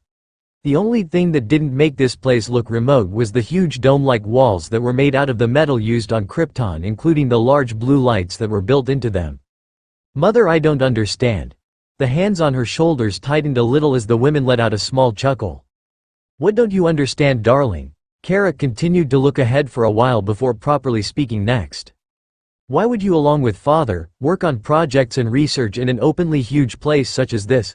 Kara's attention went to her father as he let out his own chuckle while moving behind her. "Because a place such as this." Allura geared Kara to where she stood facing backwards and grinned as her daughter let out a huge surprising gasp while tilting her head up. What stood in front of her did indeed give her the surprise of a lifetime. In front of the three Kryptonians stood a gargantuan vessel that expanded further out into the other side of the tunnel. Kara was shocked, she truly was. In all her 19 years of living thanks to Rao, the girl had never seen anything so humongous. After blinking multiple times to make sure what she was seeing wasn't an illusion, Kara's mind switched to the knowledge she had received during her 10 years of basic educational courses.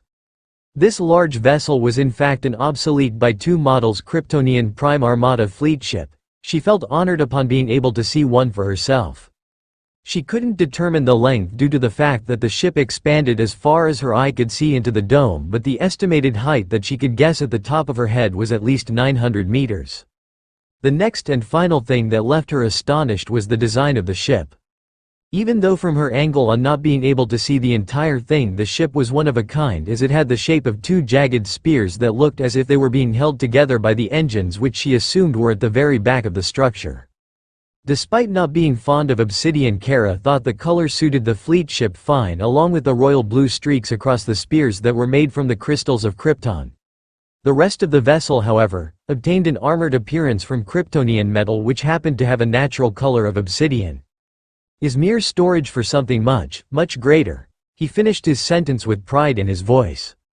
Kara stepped forward to observe more closely, even though said action was completely unnecessary considering the tips of the giant spears were a good 10 feet in front of them.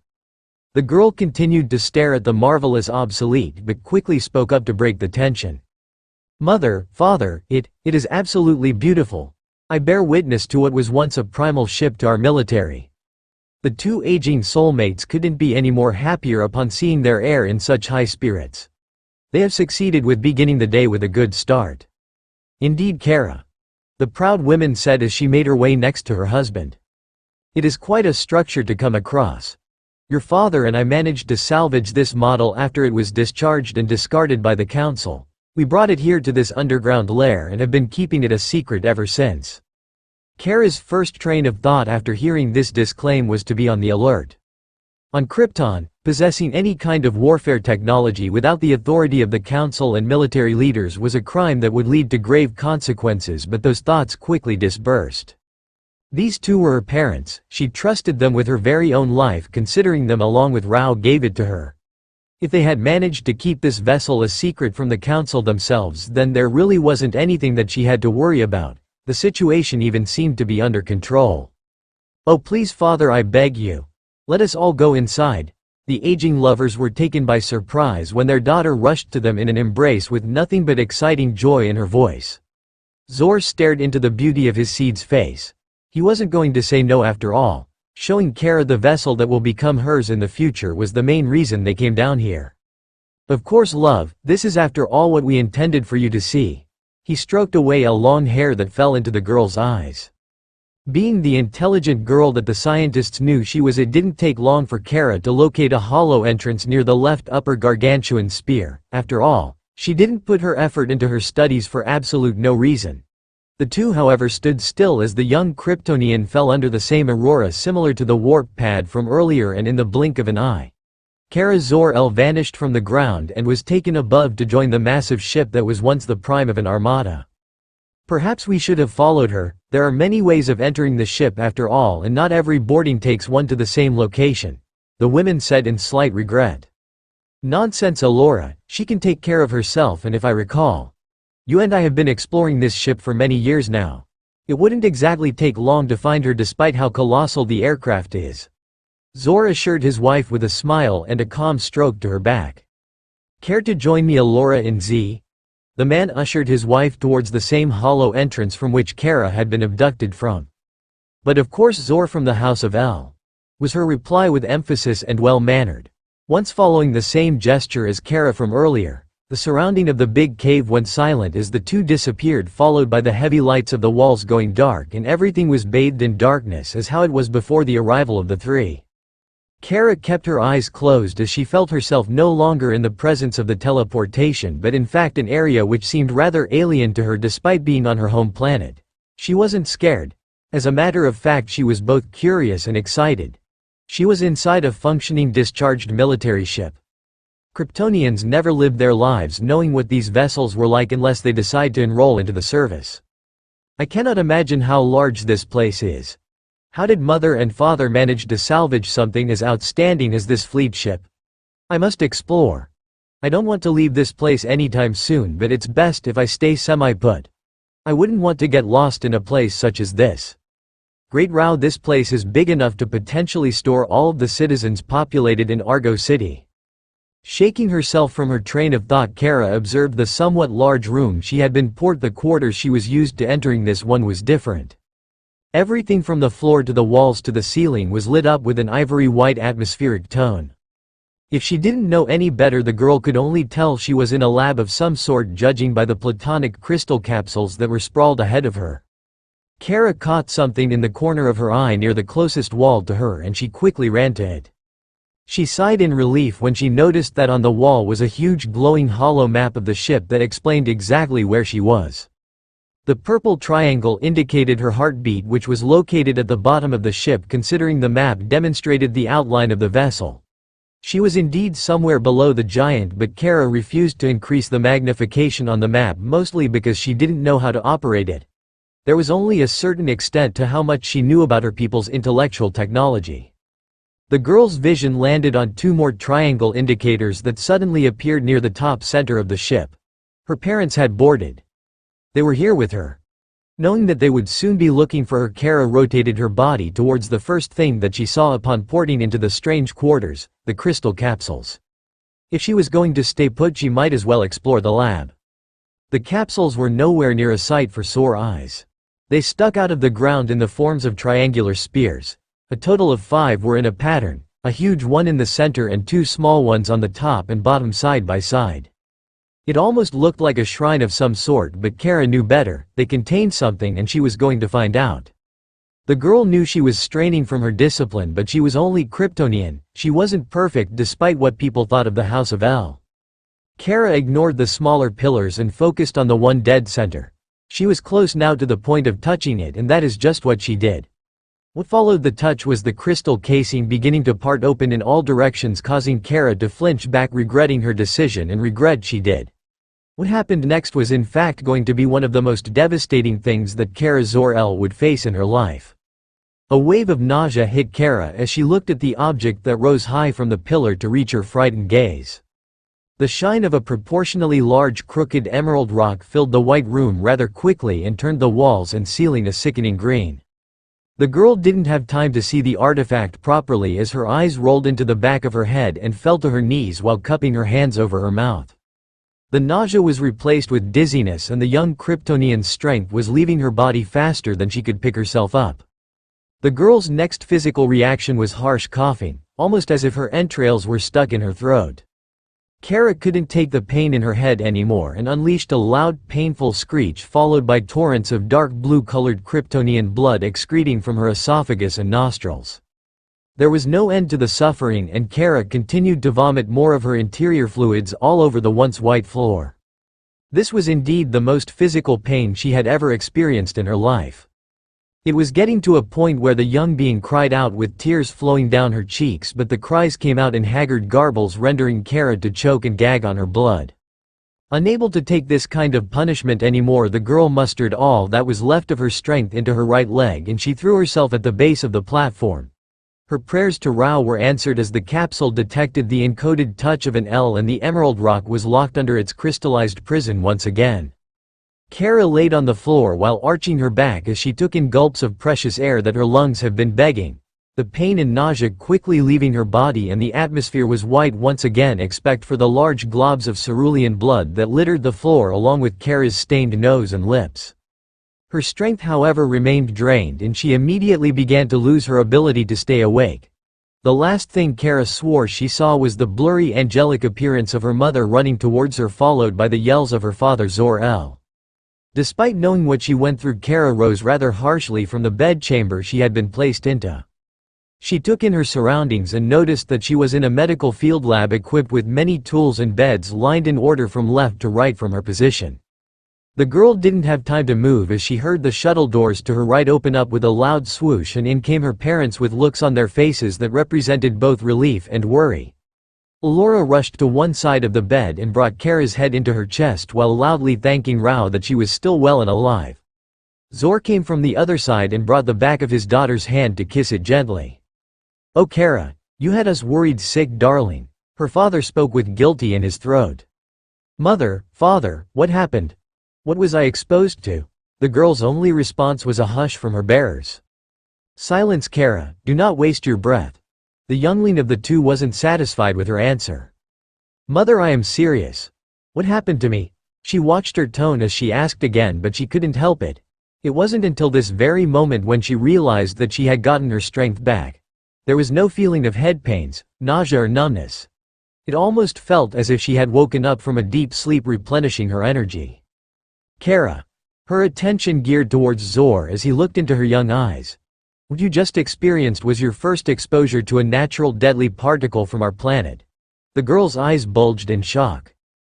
"Deadly particle of natural origin?" Her voice began to tremble and Kara no longer fought the urge to stutter away from her mother's embrace. Like always she accepted it and Alora rubbed the side of her face while humming smoothly. "Calm you Storm dear, we will explain everything. For now, just let us hold you." She finished in a whisper and the three wrapped their arms around another, waiting for the tension in the atmosphere to calm down. Here they were thinking the late morning was off to a good start. This just went to show that not even the House of El was perfect. Zor felt like a fool upon thinking it was okay to let his daughter board the ship alone in the first place. Especially when she ended up in the room where he least expected her to be. Had they not checked a nearby map for quick directions, their own flesh and blood would have suffered and died from prolonged kryptonite radiation. Alora was scared to death when she realized where Kara was and punched in the coordinates to take her to the head control quarters of the ship. There was the only place that they could port where they pleased on the vessel without taking them to an unwanted location.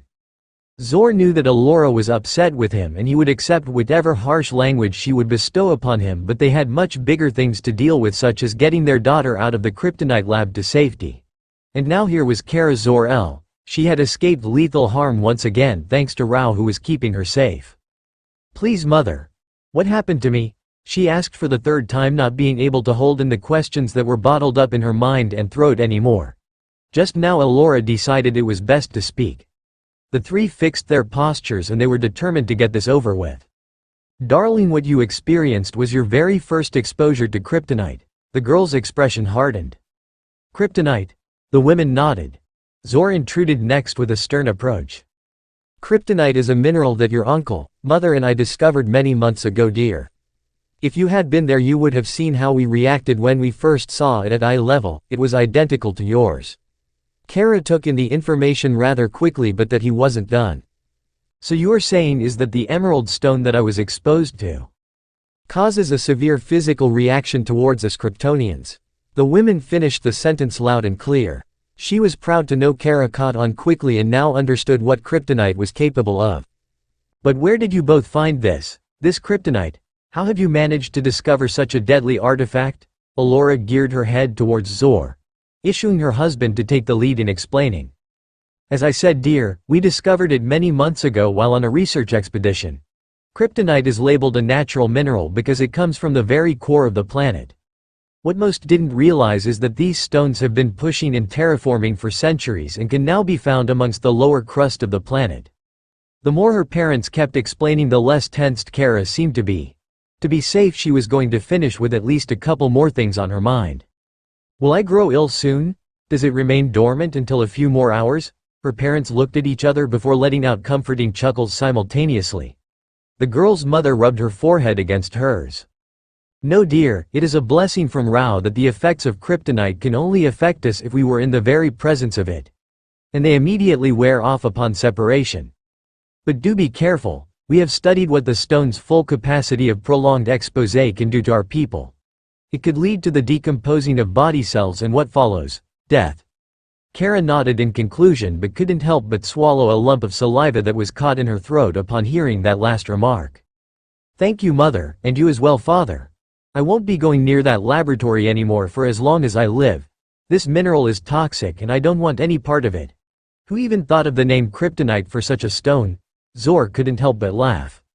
Why, your uncle, of course, Kara. After we conducted tests on several pieces he decided to call it that. Your mother and I couldn't help but agree to the term. Kara did raise a brow at this, but she decided to officially drop the topic now. The three could tell that this was just going to lead from one question and answer to another, so at this point the time was right to move on. Enough said, darling, you are safe with us once again and that is all that matters. Shall we move on?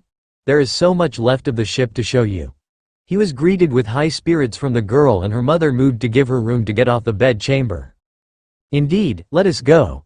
She checked her reflection in a crystallized mirror next to the chamber and noticed her nose and lips were clean of any blood or smears. She figured her mother or her father cleansed her mouth while she was rendered unconscious. Instead of using the doors that led to the exit, Kara followed her parents, who stepped onto a much smaller warp pad of different design. Considering this was a military ship, the glass pad had jagged ridges around the edges and was a color obsidian rather than clear white. The young Kryptonian didn't question one bit as she followed her bearer's gestures and noticed that Zor brought his right forearm to his face. On his limb was a rather thin royal blue gauntlet. It almost looked like as if it was a piece of war armor if not for the nanocrystal technology radiating off of it. After several odd finger presses and confirmed sounds, the three fell under the teleportation technology for the third to fourth time and disappeared to another part of the ship. When they arrived to their new location, Kara was the first to step off and take in the appearance of the most impressive room yet. Despite never being on a ship such as this, it didn't take long for Kara to put two and two together and come to the conclusion that this was the head control room where a general along with his or her inferior comrades would discuss plans and strategies. The area was quite beautiful. The dark metal walls were decorated with aligned family crests, some of which Kara didn't even recognize. All except one, and that was the symbol of El that the girl wished to wear upon her upper chest one day, and what she didn't know was that day was today. Quite impressive, father, she exclaimed as she walked towards the only symbol on the wall that had different colors other than obsidian. She was about to place her palm on the enormous crest when she restrained herself and twisted her head to face her parents. They stood side by side with proud smiles on their faces, smiles that had other meanings to them, not just happiness. Allura issued her head forward as if she was telling Kara to proceed. Go ahead, Kara, you are doing so well. Kara did show concern by what her mother meant by that statement. Did they want her to do something? Was this why they brought her here? She quickly went with the flow and her neatly clean hand touched the middle of the serpent in the prison crest. Today was a day of surprises for Kara as she heard confirmed hums from the ceiling of the room. Subject identified as Kara Zor-El. Daughter of Zor-El and Alora in Z. Welcome and pleasant greetings. The dark yellow and crimson crest embedded into the metal wall opened from the middle horizontally, and the young Kryptonian feasted her eyes on what stood inside the secret chamber. It was dark for several seconds, but the crystal lights soon illuminated the vault in a bluish white, and what was presented was enough to make the girl gasp to the point of covering her mouth with both hands. There in the middle of the brightness was a glass female mannequin that stood straight up to Kara's height with its arms spread to its lower sides and slowly rotating from the left to face her. It wore a magnificent royal crimson cape that started from the shoulders all the way down to where it dragged onto the ground for a good few inches past the ankles and feet. The womanly figure was covered in a glorious dark royal blue metallic fabric that concealed the neck, arms, body, and waist, which was red with a yellow brace buckle but leaving the slim thighs and legs exposed. Down to the knees were two twin crimson polished cuffs in the shape of diamonds that were connected to the long red thick high heel boots that glistened in the surrounding light. The last thing that left Kara astonished was the tiny golden crest that held the cape together at the neck and the large family crest of L in yellow and red upon the chest and breasts of the figure. Kara didn't even notice her parents were now directly behind her as they placed their hands on her tensed shoulders. She never once took her eyes off the outfit that was on display. "Be amazed, young one." The oldest of the three spoke loudly. "We present to you, your family crest." Alora planted a kiss the girl's tender neck. Kara was losing the battle with her emotions at this point. She felt shocked, flabbergasted, confused, excitement, and last but most defiantly not least, humbled. The outfit that was within a moment's grasp was no doubt intended to be for her to wear. Here her parents were giving her something that she had no intention to receive until she passed the trials. It was against the rules and laws of Krypton for young Kryptonians to be given their crest before passing said trials, mostly because it was a ceremonial and traditional event that could only happen till after graduation. Kara wasn't in any position to be thinking she deserved such a gift. She was a young girl who was bestowed the consequence of repeating several courses, and on top of all of that she didn't live up to the expectations of her instructors, considering they knew very well what house she heired from. Unable to handle the whole situation any longer, the girl bowed her head and at last turned away from the great trophy. The married husband and wife stared at their offspring in concern and were silenced by the girl's serious confession. "No, no, I cannot accept this. This is too much, no," she cried and did very little to walk away but was stopped by the superior strength of Alora. "Kara," T gestured towards the unworn metallic uniform. "You have done well these last few years. You have always put the best of your efforts into your objectives and you never once surrendered to defeat. That in our eyes makes you." She stopped upon realizing she wasn't getting anywhere again with the girl. "No, mother, this isn't right. It is one thing for me to be called your successor. It is one thing for me to be encouraged and pushed to accomplish greater things. But for you both to be presenting me the family crest so that I may wear it when I am nowhere near done with my trials is strictly forbidden, even in the eyes of Rao. You will never admit it, but I haven't earned it, mother. I will not under any circumstances commit this treason and accept this." Alora was left speechless. Being the mature one, she wasn't going to make a scene and was thankful to Rao that her husband decided to step in by cupping Kara's bowed chin and brought it to where their eyes met at equal level. The look he was giving her was a perfect combination of sternness and strictness, but it also consisted of understanding and loving. "Now you listen to me, young one." His voice grew deep in a tone where he and his wife knew she wasn't going to utter a peep. "It is time you stop seeing yourself as something you are not. You are my blood. You are your mother's blood. You are not perfect, but nobody really is. All except Rao above. For so long you have let society brand your name as something that isn't and will never be great, and even though we have had these conversations before, you still fall victim to their pathetic words. I hereby think it is time you put such stupidity aside." Kara Zor-El. Just as he suspected, the girl stood silent and he brought her into his chest for warm comfort. Zor closed his eyes with his face growing a sad yet gleeful expression. He remembered when he held his child the day she was born.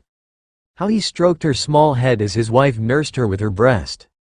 He never admitted it to anyone, not even to Alora, but Zor knew that the visions he dreamed with the first few nights of Kara's life as a newborn were indeed fact a blessing from the Kryptonian deity. For 4 whole nights in his sleep Zor pictured himself in an unknown bluish sky that he had never seen before, with pale white clouds and the very sun shining a bright golden yellow. The literal atmosphere was disturbed by a red streak that zoomed across his vision and the horizon at supersonic if not hypersonic speeds. The object would come back and forth, but it moved too fast for him to picture what it was exactly until it came to a complete stop in the air several feet in front of him. There stood a beautiful young girl with shoulder-length blonde straight hair and a uniform consisting of the colors red, yellow, and blue. What mostly caught his attention was the symbol of his family crest upon her suit and the glorious red cape that fluttered in the air behind her back. Everything would then end as the appearing goddess's eyes would glow a synthetic yet magnificent red, and the scientist would wake up just as the girl in his dreams smiled and whispered, "Fear me not. I am S." The tear fell loosely down the male Kryptonian's cheek when he opened his eyes. He didn't once hear the footsteps of his wife approaching, but she did, and wiped his cheek clean of moisture. Elora, with no sensation of getting bored from the overmade gesture, brought her cape around the two, and the three stood in each other's love for over a minute. When they split, the two scientists ushered the girl towards the chamber that hadn't moved one bit. They were taken by surprise when Kara quickly stuttered towards the uniform on display. It was time for a repeat. With the help of once again another confrontation, Kara's emotion of excitement took over her body and pushed whatever negativity she had to the back of her mind. She took several steps forward to where it felt as if she was entering the vault containing the precious gift. Unable to turn back, Kara planted both palms on the chest of the mannequin. The girl cooed when she dragged her slender fingers across the strong metallic crest. "Oh mother, father, it is astonishing in every way." Kara inspected the suit more closely and was impressed when she found out that the metal-like fabric was indeed built with molecular nanocrystals. The sole compressor that contained all the microscopic encryption particles was hidden in the small neck brace that held the cape together. Wasting no time, Kara touched the neck jewelry with her index and middle finger and watched as the thin armored suit began to dissolve into the golden brace. The cape went first, followed by the cuffs with boots, and finally the rest of the one piece was sealed within the container. All that was left on the now bare female figure was a small necklace chain that held the golden piece of technology on the upper collar. She saw her parents turn their backs towards her and took this in as the final step to commence the wearing of her family symbol. Not wanting to cause too much tension, Kara disrobed herself from her emerald and white garments. Being the proper educated Kryptonian that she was, the girl folded her discarded robes and placed them near the feet of the mannequin. She now stood outside of the vault with nothing on her body except for the rather tight but loose chain she fashioned around her neck. Hoping for the best, Kara took a soothing breath, closed her eyes, and pressed the symbol on her collar. For the last L, it all became an absolute bliss as she spread her arms and arched her head back, pleasurably grinning as the tiny particles worked their way to cover her bare flesh. She could feel her feet elevating from the heels of the boots and her knees being cupped by the diamond-shaped cuffs, but what made her let out a laughter of pure joy was the protruding crest that manifested over her flawless breasts and the sound of a heavy cape dropping down behind her back and ankles. With the transformation complete, Kara opened her eyes to look down upon her newly acquired gift, and the girl couldn't be any more surprised. She trailed her fingers from her now bare thighs to her slim waist, admiring how it fit comfortably around her thin stomach. Her now royal blue-covered arms continued the trail up and stopped right below the family crest. The girl softly cooed as for the first time in her life she ran her fingers through the serpent locked in the prison, but this time it was on her own chest. Her last and final aspect that she inspected was the cape that was wrapped around her neck and shoulders. Despite being almost near exactly as long as her mother's cape, Kara wouldn't have had it any better. Her inner child got the best of her and she spun around on her crimson heels, admiring the sound of the cape moving with her rhythms. Not once did it get caught between her legs. After a few more swirls, all went silent as Kara was back to facing the inside of the chamber, but the only difference this time was the crystalline mirror that stealthily manifested while she was in her trance. Her parents could be seen hand in hand near the back angle, but the only attention that Kara was giving into was none other than herself, her reflection of course. Seeing her own body in the coverage of her uniform brought flutter to her face. The girl never thought she was ever going to wear anything like what she had on until the next few years, but in a way, despite knowing what she along with her parents were doing was wrong, her inner wants and needs got the best of the Kryptonian. She loved it. She didn't care at this point what even the council members themselves would say if they were right here in this very room with them. Kara loved her brightly polished suit. It made her feel as though she had a bigger-than-life purpose. It made her feel stronger and powerful, almost as if she was invincible. But the one thing that Kara felt the most by wearing the crest was representing a symbol, an icon. Perhaps this was how an elf felt upon receiving their family crest. Perhaps this was how any Kryptonia when they received their family crest. The beautiful girl swerved with a movement of her heel and ran to her bearers, giving them a loving embrace for the umpteenth time, not only for the day but for the past 19 years. Thank you both so much. For this gift and for everything that you've had ever done for me. You have given me everything and I will not rest until you have seen my success. Elora stroked the side of Kara's face and nuzzled her forehead into hers before planting a small kiss to her nose. You're welcome, darling, and you have earned this. Being the person you are who always stood up when pushed down, no matter what is the exact definition of an L.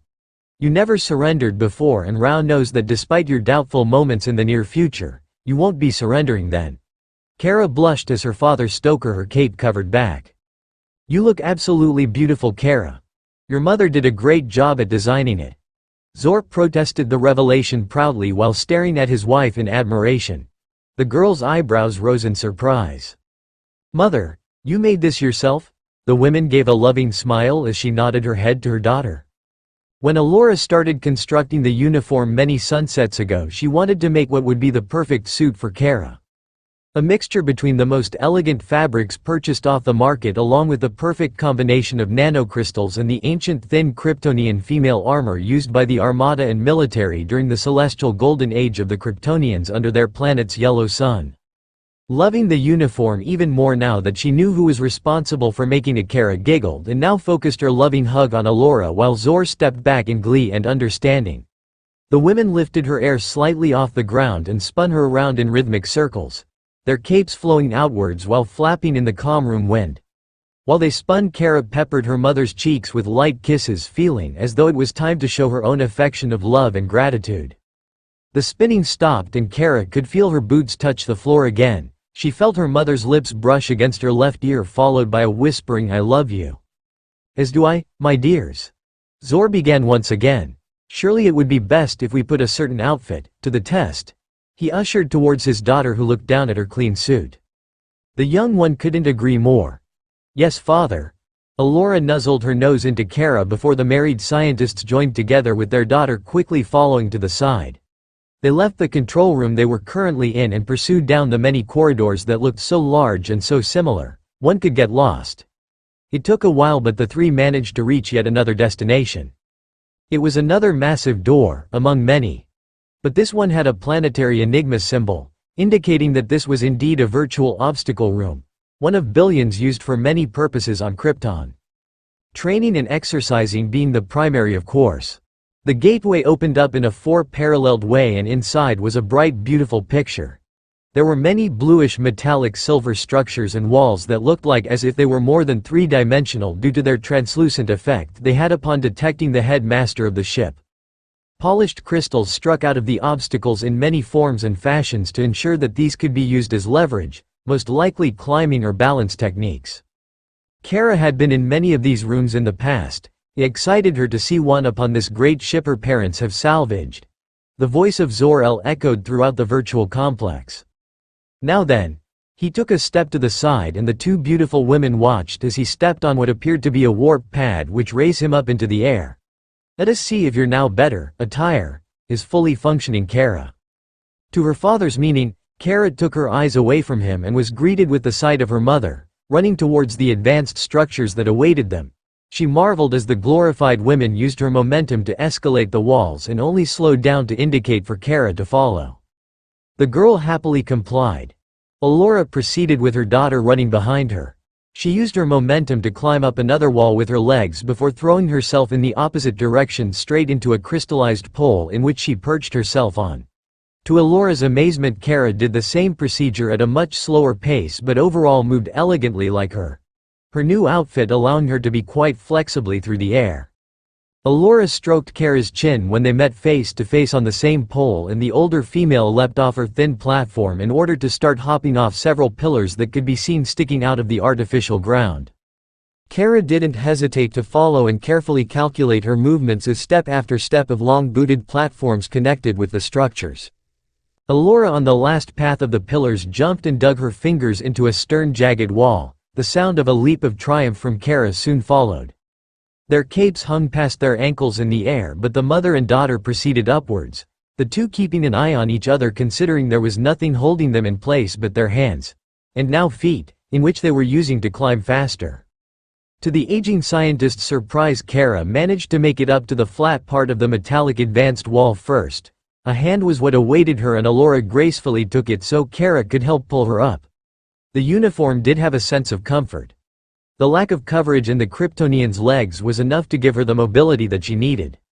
"Does it suit you fine, darling?" she couldn't help but ask while taking the opportunity to catch her breath slightly.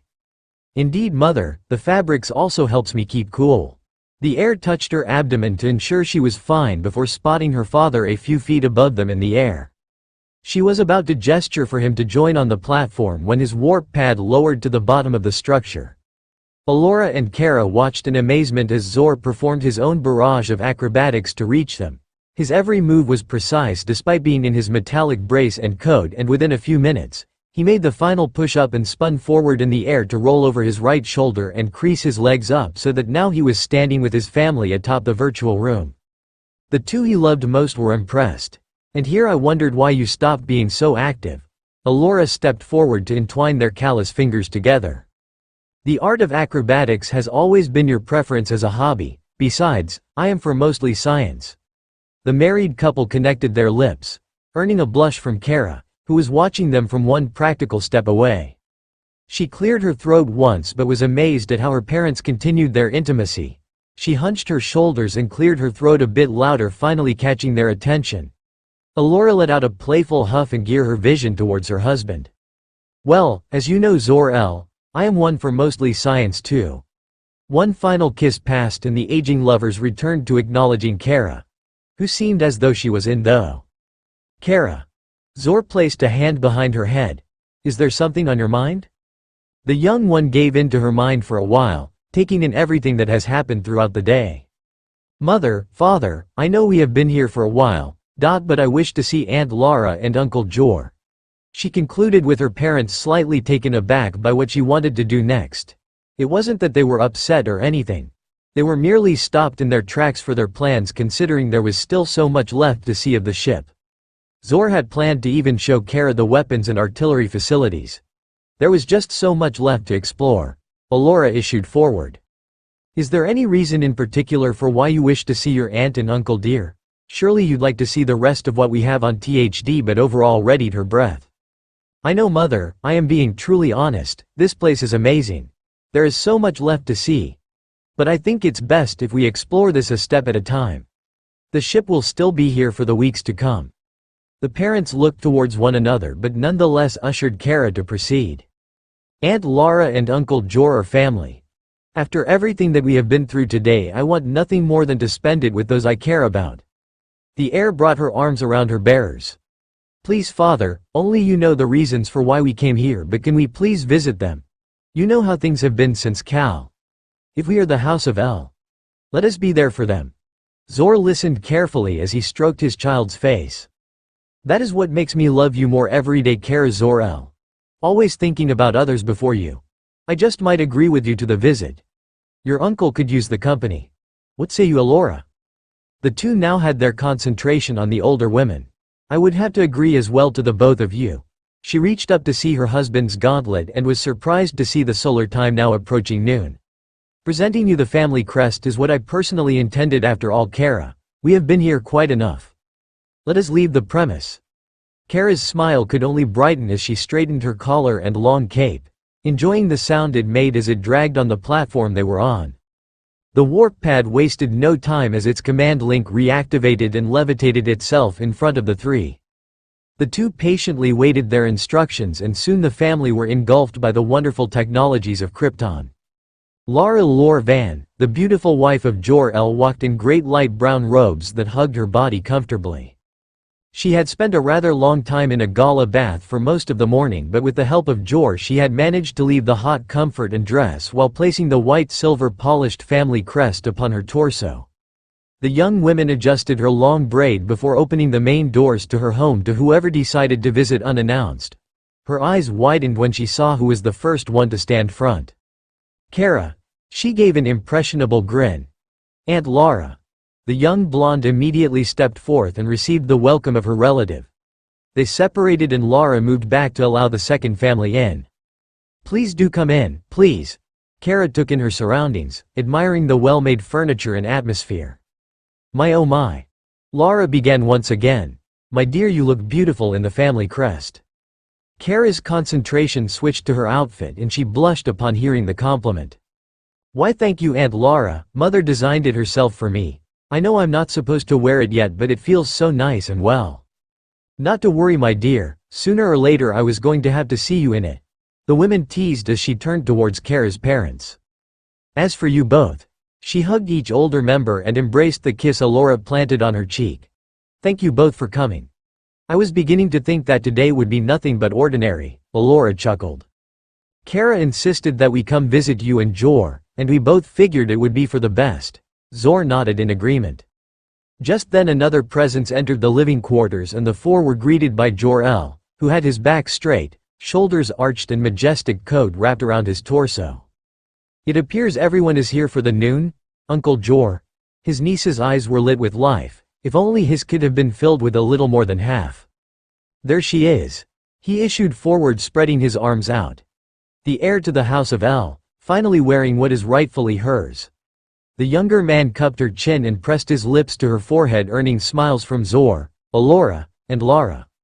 Lara took this opportunity to excuse herself. Oh my. Where are our manners? Please make yourselves comfortable. I will go and prepare us all some vertun. Kara's eyes widened at the thought of the delicious cupped broth and followed her aunt to join her in the serving quarter. Vertun was indeed one of many and only things that Kryptonians ever consumed. Mother's milk being another of course. But over the years of study, Rouse people in fact didn't need much for consumption of energy. With the exceptional cases of water for hydration and the nutrients that vertun broth provided, along with several vegetation crops providing nutrients in muscle growth for those who were physically able. Once Lara and Kara were out of sight, the now three in the living quarters engaged into one another. Oh brother. Zor shook the younger man's hand before cupping his shoulders to see him straight to the face. It is good to see you again. Here in your home, and in the flesh. Thank you Zor. Thank you so much for arriving, for considering this a part of a farewell. You are more to us than a simply farewell Zor. Laura stated sternly. You along with Lara, our family. Kara wanted to see you both. She loves us all with her heart. Yes, she does. Zor reminded his sibling. And I wasn't lying when I said that we would see each other again. You also weren't lying when you said the last time we speak it would most likely be your last. The aging parents' faces grew grim. Yes, but now is not the moment. We still have the rest of today and spending them with Kara is all that matters, so now that we are all here thanks to Rouse will let us cherish this time. Laura took her husband's hand. After all, we have everything ready for her. The ship is active and prepared when the world will cease to exist. Zor looked down for a moment before speaking up and his voice met the look in his eyes. Lara only wishes to see Cal again. She can still hear his cry in her head. It went quiet after that last sentence. All except for the small sniffles coming from the serving quarter. When the three went in just around the corner there they saw Kara giving a loving hug to her aunt. The would-have-been mother had tears in her eyes and was doing her best to remain composite with her posture. They listened carefully. He was beautiful, he was so beautiful. Yes he was, he will always be in our hearts Aunt Lara. I miss him so much dear, I want my child back. Rao is forgiving, if anything he will bless you in the future with a healthy infant. Along with many more. For you are a worthy woman of Krypton. Kara stroked the small droplets from her cheeks before doing what her own mother did best. Brush her eyelashes against Lara's face, earning tender coos and happiness from her. The three watching felt nothing but pride for the young girl and moved away so that they could seat each other on the furniture of the living quarters. Shortly after Lara came in with an extravagant tray of glass cups, 5 to be specific and each containing the warm scarlet liquid that was vertun. Each member of the family took a drink gracefully before whispering a fair thank you and sipping the much-needing beverage full of nutrients. The perfect moment was precise for Kara. Today had been a wonderful day. A day in which she could leave her worries behind despite what she had learned from her mother. Sure, she was most likely going to have to return to her trials and do her very best to succeed the next time, but she was confident now, more confident than she had ever felt in a long time. She needed this. And she was glad her father had given it to her. And was proud that her mother had designed and given her the family crest. Sure, she was going to have to remove it by the end of today, but for her, it was beyond more than an honor to be wearing it for just today. This was between the family under the House of El. No one else needed to know. Not her peers, the council, or anybody else. To the girl's amazement, she began talking about the certain events that have led to this moment to her aunt and uncle. They listened carefully with wonder as she explained how her parents have managed to salvage an entire armada fleet ship in an underground base. Thing for precaution as their daughter spoke. Family bonds could hold secrets stronger than any research document. Laura did however choke on her cup of vertune when Kara brought up her encounter with the deadly kryptonite and the painful reactions she experienced from exposure. Had it not been from a gazing look from Zor, Kara most likely wouldn't have dropped the subject. Once they were done with the refreshments, Kara protested first and collected the tray and cups from everyone. Laura had protested that the young girl shouldn't be acting like such a servant in someone else's home, but the Kryptonian felt more than certain to help clean up after everyone. The four adults playfully chuckled as Kara left into the serving quarters with the tray, her cape elegantly dragging on the clean floor as it disappeared with its owner around the corner. It all happened too fast. The tray in Kara's hands flew out into the air as her body was launched upward from the huge tremor that hit the complex. The girl would have been slack-jawed upon seeing the broken glass if not for another tremor hitting the area, sending her off her feet once again and hitting her head on the translucent ceiling. The whole home of the upper levels of the building began to shake tremendously, not once stopping and immediately striking fear into the young girl's heart. What was happening? Kara! The screams of Alora and Z entered her ears and the room. Mother! The tremors were hitting, but unlike any she had ever felt. They were massive, and terrifying compared to the ones that have been happening the last few months. Alora immediately went into the serving quarters with her daughter, but she didn't have time to grab her as the two heard the very ground beneath the building echo rather loudly. Almost like as if a creature was being awakened by the very thing it hated the most. Mother, what wah? The crystallized structure boomed and vibrated at rates that almost made Kara want to stay where she was on the floor. Her mother instinctively threw herself on her heir, determined to keep her safe in the unknown hell that had decided to disturb their day. Grabbing Kara's caped shoulders, Alora lifted them both to their feet and geared them towards the rest of the family who were huddled in the center of the complex. Laura's trembling hand going for the holonet and would have succeeded in turning it on if not for one more seismic tremor scaring the poor women into the submission of her husband's arms. Father! What is happening? Kara called out to the one person she felt as though he could give an answer. The aging man was next to his brother, reading several calculations on his wrist gauntlet. His face grew grim by the millisecond as he stared his fiery gaze into his wife and anyone else willing to look. Everyone except for Kara understood that look. We were dulled to believe that we knew better than him. That we knew the exact date of our demise. No, Alora's trembling voice whispered into the spine of Kara. Zor-El. Father, what is happening? The young girl cried, immediately submitting to fear, especially with how her own mother was reacting.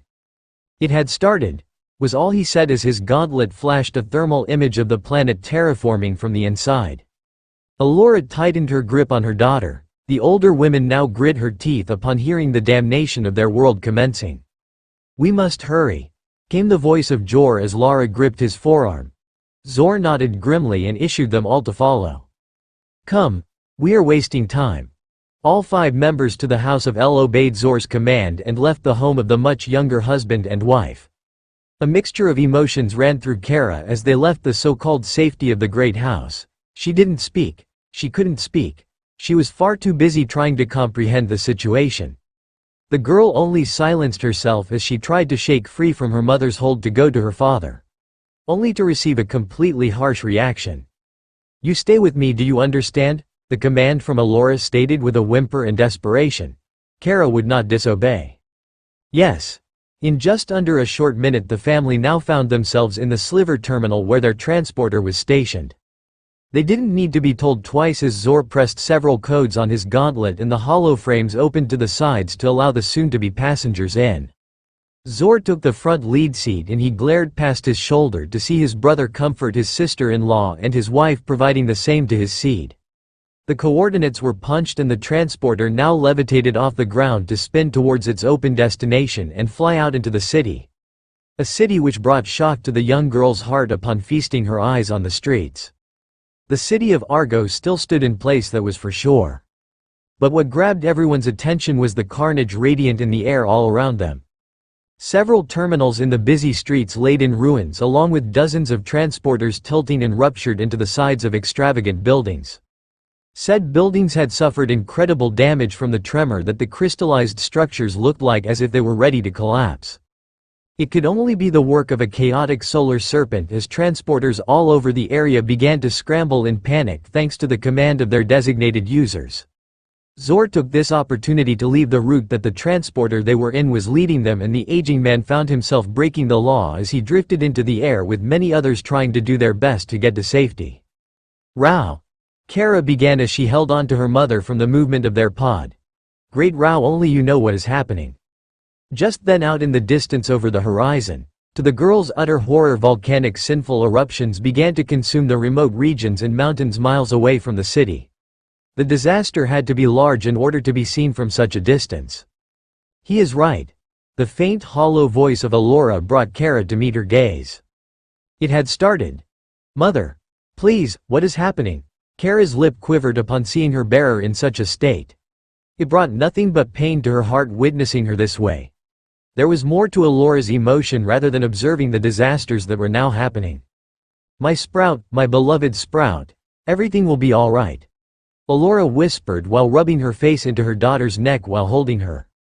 No, Kara mustered the bravery to cup Alora's face and establish eye contact. It isn't. Look at what is happening, Mother. This is not the time or place for thinking such thoughts. Did you and Father know about these occurrences that would unfold? Why is this all happening? Kara. Zor stated sternly while gripping the steering compartment with concentration. He relaxed his hold before sighing in utter distraught. Darling, we will explain everything, all right? I will explain everything. Just stay put with your mother, keep her safe, Jor. He finished as his younger sibling entwined his fingers with Lara, the young wife bringing the tips up to her lips. Kara immediately gave up and held onto Alora, the mixture of thoughts pounding at her skull by the minute. She clenched her eyes as the booming sound of the planet echoed in the atmosphere, indicating that another tremor had struck Krypton. Although that could be faintly ignored, the now screaming sounds of citizens couldn't. And there was nothing anyone could do about it. Help us, came a ghostly whisper through the frequency of a military base that somehow managed to establish a connection onto their small holonet system. We are burning. Zor took the small hollow crystal set in front of the steering compartment and threw it next to his boot, shutting off the connection and hoping that whoever was in trouble would be with Rao soon. The five said nothing for the remainder of the way, with the exception of Lara, who began to pray silently in her seat next to Jor. The urge to see Cal grew more and more by the millisecond. The sight of home coming into view was enough for Alora to let out a sad smile and relax her hold of Kara. With precise movement, Zor geared the transporter into the station terminal and ceased his control over the pod as the autopilot established its connection. The family slowly got off through the exit and made their way towards the large doors that would lead them into the residency. When they stepped inside, Zor locked down the main exit, pledging to himself that nobody was getting in or out. Kara spotted the large holonet and wasted no time in turning it on before her parents or anyone else could protest. We are receiving countless reports of seismic activity all over our beloved regions. To our horror, we witness the Korsek Mountains being devastated by the eruptions happening over the coasts of Gertek. The council has yet to say anything for the matter. Kara's brows furrowed at the images that were appearing through the multiple holoscreens. Several channels were being terminated as the reports came and footage was being censored as it showed citizens from many ruined cities pleading for help. It was becoming too much for Kara, and Alora reached forward to shut the system down. Darling. Did you both know about this? Kara cried in aggravation. Why didn't either of you take this into consideration? People are hurt. People are dying, Mother. Instead of going to the authorities or the council, you took this day to show me a research project. Kara, there is more to this than you think. Allura tried to soothe the girl's distraught. It wasn't working. There is no time for such things, we had to do something about this. Darling, you have to understand there is nothing we can do for a situation like this. Zor spoke for reason. Yes, there is, father. With that, Kara turned on her heel and ran past the living quarters and into the hallway. You return here this instant. Allura's order was met on deaf ears. Kara. All four adults yelled as they soon went after the young Kryptonian who was racing down the hall towards one room in particular, the research quarters. Zor's eyes widened when he realized what his daughter planned to do. Kara, stop. Once again, the order was met on deaf ears. Kara entered past the shuttle doors, her cape almost getting caught between the automatic technology. Allura was the first to make it to the laboratory and placed her palm on the scanner. To everyone's luck, the scanning overruled the command of Kara and the group dashed into the dark room. There up the steps stood the young girl tampering with the large hollow table. They knew exactly what she was trying to do. Kara was trying to contact the council. They weren't wrong considering the House of El had a direct line to it. Zor was both frustrated and scared. Kara, Zor-El, you step aside from there right now. Allura ran up the metallic steps and grabbed Kara's shoulders with aggression. The young one began to thrash in the hold. Stop. Unhand me, mother. Lara now found herself next to Allura, trying to do her best to restrain Kara's hands while the stronger women held her still. Through the corner of her eye, Kara could see her father ending the call with her uncle by his side. Stop. Have you all gone mad? We must do something about this. Why can't I help? Beck 4 screamed in sync. The silence echoed for what seemed like an eternity. The youngling's eyes teared up and ceased her resistance. You can't, Kara. Allura pleaded with guilt in her voice. You can't help, neither can I, nor any of us. How come? Her knees felt like they were ready to buckle. Zor and Jor went their wives to be closer to the air. The air of Krypton. The revelation was at hand. Kara, Krypton, is dying. It struck harder than the dreaded kryptonite. Dying? Krypton was dying? No, it was impossible. Krypton was the greatest civilization out among the stars. A race as old as time itself. Despite their now apparent isolation, there was no world, no sanctuary that was as majestic as Krypton. This world, her world, could not be heading towards a demise. Rao wouldn't permit it. Not in any way or form. Lies, all lies. This isn't possible, father. We may be facing natural disasters as we speak, but that doesn't give you or anyone else the right to say that Krypton is dying. It was here centuries before us and it will be here eons after us. No, Kara, Krypton is dying. We as a civilization had our time in this universe. All things must come to an end, and our end is near dear. You lie. I shall listen to no lies. She began to cry out as the power behind Zor-El's words were purely radiant. This is not our end. It is not our time. It stabs my heart heavily, but it is our time, Kara. It is our moment of rest. Her uncle Jor said with an ache in his throat. For years we have studied the planet dear. Its core is becoming unstable. The centuries of radiation is what is causing the tremors and terraforms. It is what is causing the formation of kryptonite. Aunt Lara, surely you don't believe. Lara's bowed head was enough. The women didn't need to talk. This cannot be. This simply cannot be. I had so much to offer. Why didn't any of you all see to the council? Why wasn't the word spread? We did what we could, Kara. Her mother cried as she held her. Despite what you may think, we did everything in our power to ensure that everyone knew of this situation. We were made a mockery. We were ridiculed. The council is anything but grand, Kara. Please try to understand that. Your father loves us all dear. He did his best to try and preserve us. All of us. Kara could care less at this point. She began to bawl uncontrollably on Allura's crest. The four adults could do very little but watch in sadness. Kara felt so broken. So lost. She didn't want any of this to happen. Everything seemed to be going well up until this point, and not for 1 second did she want to believe that their doomsday was lurking behind their backs. But from the way her own family was acting, from the way they were taking this toll, her mind was clawing at her, telling her to believe, if not trust her parents, that Krypton was indeed dying. She did nothing as the tears kept falling.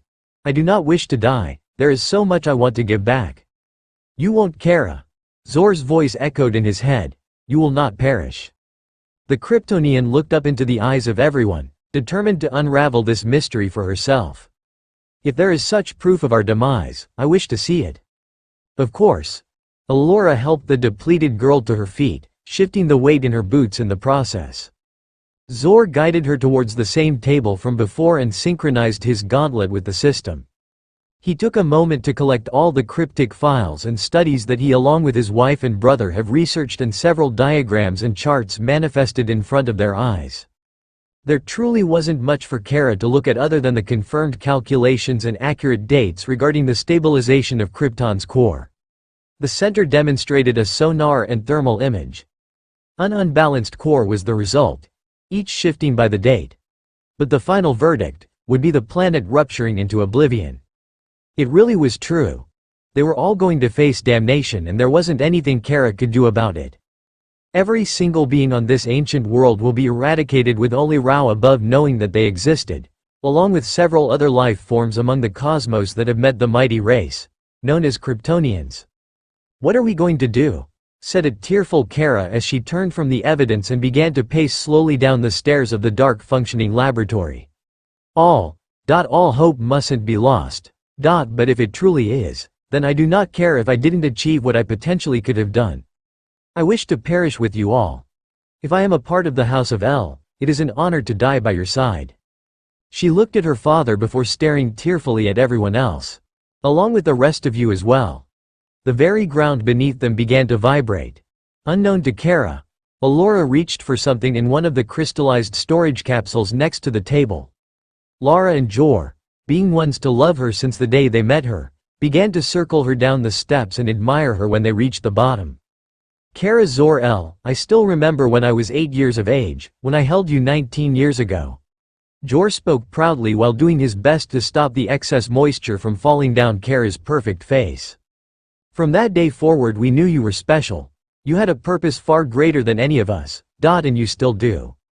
Your journey is only about to begin. Kara questioned his words for a moment before raising her eyebrows in awe. Of course. The ship. We can use the ship to evacuate this world. We can save millions. We can save the council. The excitement in her eyes was slowly returning.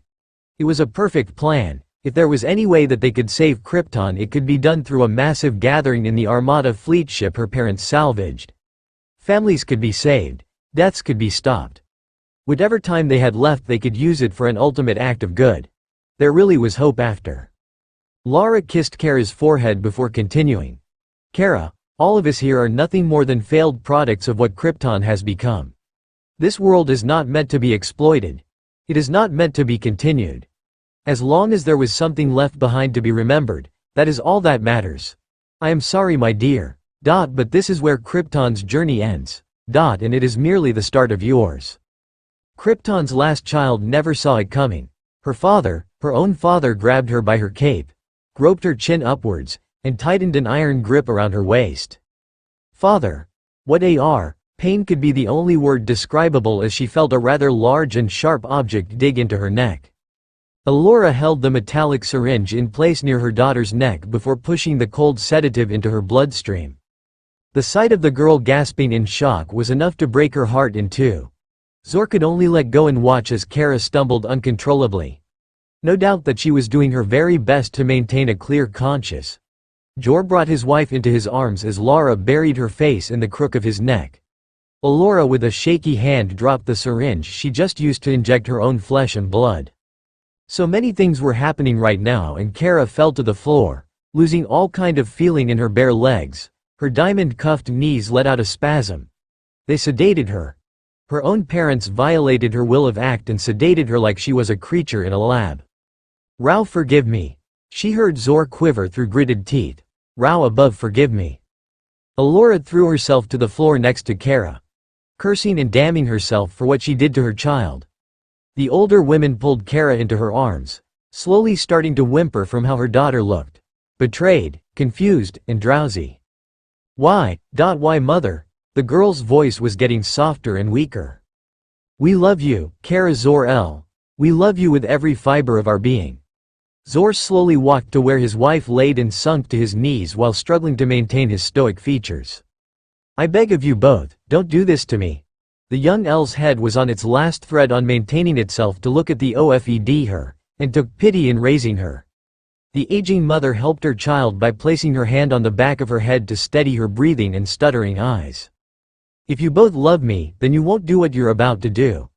Those very words made the young couple watching from a mere foot away bow their heads, and Kara was on the verge of summiting to the sedative. Alora was not going to waste her last sentence. The very last she would ever physically say to Kara. "There is no one we love more than you, which is why this has to happen. You will travel far, my precious infant, but we will never leave you. Even in the time of our deaths. You're Krypton now. There will be no descendant other than you. You will carry out our race, and our name. When the time comes, mourn us. Mourn our kind. Sleep well." The hot tears landed on Kara's face as she drifted into unconsciousness. The last thing she would ever feel was the feeling of her mother's lips pressing against hers. "Remember us, my living seed." Zor removed his royal blue gauntlet and slid it onto her right forearm. "Remember Krypton." Alora took this moment to lift her young one into her arms, holding her body the way a man would carry his bride, and Zor folded the marvelous red cape around Kara's waist. The moment was anything but beautiful as the hell-forsaken serpent initiated and leveled up another tremor that shook the residency with a power. This one in particular indicated that a volcanic geyser was at the peak of combustion beneath the city. Zor, Alora, the two holding the sleeping Kara, geared their heads towards their calling. Jor and Lara had left their place below the steps to be standing in the center of the warp pad in the quarters. The time for yet another demise was ticking fast, and the older adults ran up to join them on the vast clear disk. The memories flashed before Zor's eyes as he saw his home around them. The home that had been the haven for his wife and daughter for the last 20 years, soon to be reduced to ash thanks to the will of Rao. The House of El, farewell. The technology activated and the five now disappeared into the abyss. When the silence overtook the residency, nothing happened for a while. That was until the entire building established in the advanced metropolis went up in flames, along with the entire more than mile-long perimeter that was Argo City. The council watched from what was left of the holonet as Argo was eaten alive by a merciless terraform. That was all they could do, watch. The lives, the people, the structures of everything that ever was Argo, gone thanks to forces that were not controllable for them. The highest-ranking official gripped his throne with a shaking hand before he bowed his head. Zor-El, we can only hope you provide a way out. May Rao give you the strength to go forth. The loyal servants were dismissed, leaving the condemned world leaders in their wallow of pity. The built-in lights were brought to life as the broken family appeared in the abyss that was the underground cave. The atmosphere dense and humid from the dangerous activity lurking in the depths of Krypton. There it stood, the Armada, as they turned their heads. They had to hurry. The safety of the ship would provide perfect cover for them. The hot tunnels seemed to sway from side to side, prompting the members to the House of El to stand beneath the hollow entrance near the left gargantuan spear. The ship detected the life forms and transported them straight into a dark, cold hall. Zor had anticipated this. "Everyone stay put," he protested as the ship's powerful engines began to activate due to the cause of Zor having initiated the procedure before he placed his gauntlet onto Kara. It was all timed, and they were right on schedule. The engines did not cease their roars, and the family found themselves crouching down to the hard floor as their eyes bared no witness as to what was happening outside the Armada. Miles away from the devastated land that Argo once stood in would have suffered the same fate if not for the massive object rupturing out of the ground for no one to see but the darkened skies shining with its tint of red and the star that did nothing but watch in utter silence. The colossal twin spears eradicated straight through the dome walls beneath the surface and proceeded to do the same for the rough terrain, for it stood no chance against the enormous vessel making its way to the air. One would think that it would be impossible to get a weapon 900 meters in height and length off the ground, but for Kryptonians it was more than enough with their astonishing intellect. The engines fumed with the afterburners, and the massive cave that it once stood in began to incinerate under the heat, melting the walls and encouraging the volcanic activity to consume what was once there. At last the Armada left its storage facility for the last few years and flew at much higher rates into the air, determined to escape any kind of terraforming that wouldn't stop on the planet till the core combusted. So to speak, this was definitely the last piece of military equipment on Krypton, considering the Council had received reports that the military were suffering and being wiped out in the remote regions where their facilities resided on the planet. The empty control room was filled with life as Zor placed his palm onto the giant rounded table disk. The technology glowed a bright blue and the whole room, despite being obsidian, lit up to an extent. Where the commanding seat once stood firm, there was a massive crystallized ivory pod with enforced nanocrystals holding the carrier in place. The adults watched in silence as Alora slowly walked towards the open dome and placed the sleeping Kara into it. A perfect fit. For a moment Alora blinked and nearly gasped at the image before her. She could have sworn the moment she opened her eyes as she moisturized them there was a sleeping newborn wrapped in a silver ceremonial birth cloth laying in the pod. The older woman turned her head so hard she nearly snapped her vertebrae. The three eyed her and Alora turned back again to see the form of her sleeping daughter in the pod. The mirage brought more salty tears to form under her intense eyes. The lip quiver didn't help in the least. She did her best to tell herself, enough, she had to be strong. But the aging beauty just couldn't help but let her sorrow slip, let it be exposed, and nobody could blame her. Zor cast his eyes to his brother. Jor, I think it's time to reactivate SOCA. She will assist Kara greatly in the future. The young man nodded in understanding. He pulled out an illuminated white crystal in the shape of the family crest from the breast pocket of his coat. This very artifact contained SOCA, an artificial intelligence created under the mind of Zor-El for one sole purpose: aid and protect Kara Zor-El as she lived her life out among the stars. It was all thanks to Lara who suggested such a plan. A plan in which soon every L agreed upon. If Kara was going to escape Krypton's demise, it wasn't right for her to be truly alone in the universe. There had to be something that would provide company for the girl. SOCA had been active in the past but only in secret under the guide of Zor-El. He had taken almost a year to prepare her and provide her with the information of Krypton and everything that would lead up to this moment. Now here she laid in his hand, ready to carry out her goal for the rest of Kara's natural living lifespan. Wasting no time, Jor placed the crystal in the center of the glowing table and the four watched as the advanced glass morphed and shaped into none other than the family crest. The artificial intelligence was reactivated as it bonded with the Armada ship, bringing the vessel to life, so to speak. Greetings, my master. I thank you for reinstalling me into a system. The feminine voice echoed throughout the walls, not once coming or projecting from anywhere in particular. SOCA, Jor began, admiring to hear his creation again after many months. The time has come. You will rest. You will be under her command. I am proud to have you here and I trust you will not for a soul abandon this armada. Of course, master, I will serve Kara Zor-El. My apologies that Krypton could not be preserved. There is no need for such apologies, SOCA. Your mission is about to commence. The walls hummed with life. Indeed, my master, I must however warn you that Lord Zor has instructed me before you had me deactivated to change the coordinates for Xandar along with the installation of the solar stasis in the chamber containing my mistress. Everyone other than Zor looked puzzled. What changes have you made, Zor? Kara could live well in the Nova Empire. Alora asked in sorrow before Jor protested. A solar stasis? His thoughts were in a mix. SOCA show us the new coordinates. As you wish. The table brought up the first galactic map of Kara's intended destination before zooming out of the galaxy they resided in and moved towards another small one next to the Andromeda. The magnification increased and the results settled on a small solar system near the bottom of the massive constellations. Lord Zor has selected a mere solar system consisting of 9 planets. All uninhabitable with the exception of one.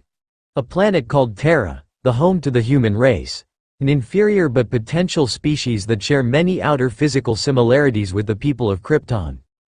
71% of the planet consists of water. Holographic images of the planet began to manifest on the table along with a depiction of a human from Terra. SOCA was right. They were a tribe resembling the physical forms of Kryptonians, but the inner body systems were definitely uncomparable with the exception of the skeletal system. Even though a human's was ivory white while a Kryptonian's was a dark bronze, not counting the teeth. Zor stood tall with his shoulders back. Kara was meant to be something special. More than just the lone survivor of the Kryptonian race. More than just a child who never surrendered. It will be up to her if she wishes to spread the word that Krypton once existed. But it will be up to Rao to grant her the power that no mortal in the universe will achieve. The image of the bright yellow star shined over the hollow frames. "My family." He turned to them with a smile. "Their planet, their system, orbits a young yellow star." Lara and Jor gasped out loud while Alora placed her palms to her chest to stiffen her cries. "Zor, she will be more powerful compared to any of those primitives. She will have endurance unlike no other. She will see what they cannot. Her breath and eyes will be weapons of mass destruction with the strength of a celestial titan. Move as fast as a lightning. And fly. She will be able to fly." Zor caught Alora as she stumbled towards him. She looked into his proud eyes as tears fell. "But they will fear her, condemned her, an official outcast who will be persecuted for her power." Zor cupped her face. "How, Alora?" He wiped her tears with his thumbs, but they kept falling. "How will they harm her? No force on that world will stop her. A goddess awaits them. And through her actions I know that she will make a better world than ours, my love. This was why she was born. This was why Rao placed her here." With his right hand he touched her lean stomach. His seed was chosen. The quivering voice of Lara took over as she walked towards the married husband and wife. "And you carried it, Alora. Zor is right. Kara Zor-El is Rao's selected goddess, and all who see her as a disappointment will be under her. She must live among them, as a symbol. An ideal. Let this happen, my beloved sister-in-law. A new age for Krypton has begun." Alora whimpered as she ran to the pod holding Kara. She leaned in and stroked the child's soft cheeks while brushing torrents of fallen hair behind an ear. "I will miss you forever. You will never see us again until your soul is taken from the universe. Live your life and help those who can't fight for what is right. Be humble as you always have been. The yellow star awaits you." Alora Inzi's tears dripped onto the heir's neck, forehead and cheeks, but instead of being cleansed away, Alora attached her lips with the sleeping girl's soft ones for the true last time. The moment Alora stepped back from the advanced pod, the lid, which was part of the other half, slowly closed shut over the young Kryptonian. The mother watched sadly as her daughter disappeared from her view forever. Zor came behind her and placed his hands on her shoulders. The stoic man's heart broke into pieces upon seeing his offspring enclosed within the advanced pod. None of them will ever see it open again. The four adults huddled around one another as the solar stasis began to attach itself to Kara's skin on the inside, preparing to preserve her body when the moment came. "Goodbye," they all said together as one. "My master, the planet's core is on the edge of combustion. Should we proceed?" They all joined hands before moving towards the last warp pad a few feet from Kara's pod. The four, despite having been through a traumatic moment, held their heads high. Both women ignoring their fall of tears as fingers entwined with one another. Jor was thankful that his eyes had regained some of their life. Their gaze remained planted on the pod as the pad began the teleportation process. "Remember us. This is our end but your ascension. You will be missed, but always know you are loved. Farewell, my infant." SOCA voice overtook their vows. "It has been an honor serving this house. I await my mistress." They were gone. The remainder of the house appeared around the intended place, the top of Mount Vuxo, Krypton's highest mountain. They stepped off the device that Zor had placed there many years ago and took in their surrounding below the elevated landmass. They could see it all from this view. Regions destroyed by the terraforms, eruptions swallowing the valleys that once were great cities, and the very sky now charred with a dark atmosphere. It looked like no such heaven was in reach or in sight. Had Krypton's population not been reduced greatly, they would have seen the only hope they had in the upper atmosphere where the poisonous clouds did not disperse. The sole surviving Armada ship was taking its leave with the help of the tri-massive exhaust engines pushing through the harsh elements. It wasn't long before the ship was at the edge of space and began its voyage through the stars at a slow pace. The colossal crystals now aiming towards the cosmos started in low and then started to glow, initiating the hyperjump travel for its course to Earth. Everything was about to be left behind. This astonishing fortress was not going to return, and this empty solar system was about to become nothing but a void with a red star. Rao watched from the universe as the ship, so large and so powerful, became a lightning streak to his eyes, disappearing into the great unknown, determined to carry one living soul to safety. The celestial being hummed in sorrow. His first creation unprepared to face elimination, and neither was he, so he turned his eyes away, expecting the worst. Allura and Zor were entangled in each other's arms, passionately sharing a perfect moment of intimacy. Their lips parted as they searched for breath. Allura in Z, the love of my life. My queen who mothered my child. The one who stole my heart. I will wait to see you soon. Zor to the house of El, my beloved who carries the weight of devastation on his shoulders yet still holds his head proud and high. I will be waiting for you. Their hands joined as they stared to the sky. Zor held Lara close to his heart as she smiled into his coat. I can hear him. She could only whisper to her love. He is calling Zor, Cal is calling me. I know Lara, my little Kal-El, we will come to you. The elves without knowing were staring at the sky as the atmosphere got hotter, denser, and the mountain they were standing was nothing but a landmass containing the ultimate hell. Vuxo was about to cave in TAGE of damnation. They vowed in sync. We thank you for letting us live, for giving us life, we repent of any wrong we have done. Here we stand to face judgment. Great Rao, we open our arms, and embrace your light. The top of the mountain succumbed to destruction with molten flames engulfing the Kryptonians with no mercy whatsoever.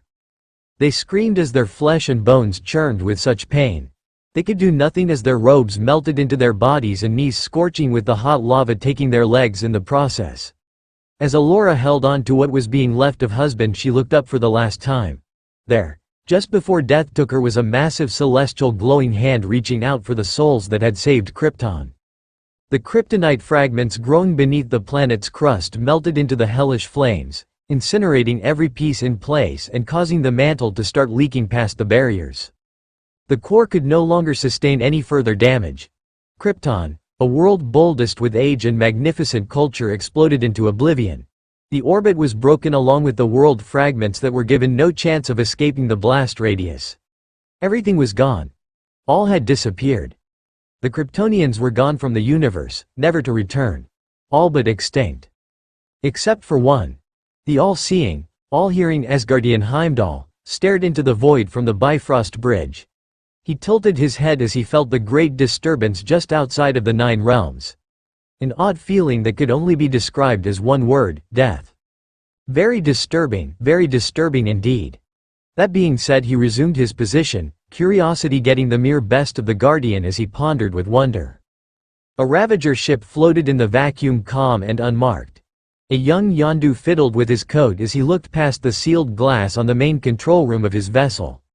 His concentration was broken as the white light seemed to flash before the cosmos. He thanked his behind that the intensity didn't render him blind, but he immediately turned to his second in command, a rather yellow-skinned humanoid with a mouth full of razor-sharp teeth. What the hell was that? No idea, Captain. Well, don't just stand there. Check the scanners, see what they picked up. You're the boss. He went to do as he was told, leaving the blue-skinned man to give his attention back to the vacuum. Just what the hell was that? Ego stood in the yellowish grassy fields of the planet. His planet. The certain events that he had just sensed caused him to bring his hand to his luscious locks. Well, they are all gone, he said stoically as the world that he did not make in his own image vanished from the universe. The one planet that he always wished he could shape into his bidding but couldn't, for he faced competition with the unknown. Another celestial who roamed the realms in solitude, never once associating with death, entropy, infinity and eternity. Rao silently cried in his untouchable throne. What's this? The image flashed before Heimdall's eyes. A traveler from beyond the realms. Interesting. The Armada ceased its hyperspeed travel as it entered the solar system and went past the dwarf planet farthest from the star that stood in the center. The uninhabitable worlds welcomed the outside disturbance from beyond the Milky Way, and the massive ship's engines roared past their stasis. SOCA had steered the ship past the third planet from the star, being careful in avoiding the gravitational pull from the planet. Unknown to the supercomputer, the actions did not go unnoticed. Planet Earth, year of 1974, Malibu, California. Stark Industries. Are you seeing this, Obi? A very distressed Howard asked Obadiah as the other man raised his eyebrows in shock. Seeing, still having a hard time believing Howie. On the global radar of Howard Stark's first atmospheric detector was a bogey. A rather large colossal bogey. The image wasn't clear, but Howard along with his second-in-command could make out a large figure going past the lower western hemisphere according to the readings. Wow, and here we thought landing on the moon was a big thing. What do you think? Should SHIELD know about this? Obadiah pursed his lips in thought. It's tempting, but no, the world doesn't know that little green men exist. I say we keep this to ourselves, bud. We all got secrets. Fair enough. Without his partner realizing, Howard saved the document footage into the back of the system. The Sun, a young and bright main sequence star, one of many billions in the universe, had been given its first neighboring guest. The Armada's advanced shield system guarded the vessel from the intense heat, and SOCA began the process for the young life that slept soundly in the nanocrystal pod. Commencing solar stasis protocol. The advanced microtechnology engulfed the pod as it ascended into an opening of the roof. It continued into the narrow corridor that stretched on beyond the ship, and the pod now found itself in the vacuum of space, leaving the safety of the Armada. The dome containing Kara Zor-El slowly tilted on its axis to face the star ahead of it, and without further hesitation, propelled forward with relative ease. Inside, Kara's body shifted as she got closer to the sun. The solar roots that lied beneath her back began to surround every part of her exposed skin. Her face, neck, hands, and legs. The pod showed no signs of retreat, and upon entering the pull it absorbed the radiation being released from the star. Henceforth the task that was the solar stasis protocol had begun. The Kryptonian's form jolted within her prison as her body bathed in the yellow light. Her skin cells were altering, manifesting into something far greater and excreting any energy delivered from Rao's red giant. Power was coursing through Kara's veins. The gifts her ancestors provided were being unlocked as her deity watched in awe. Krypton's golden age had returned from its centuries-old unmarked grave. The last Kryptonian was reincarnating into a near unstoppable force of power.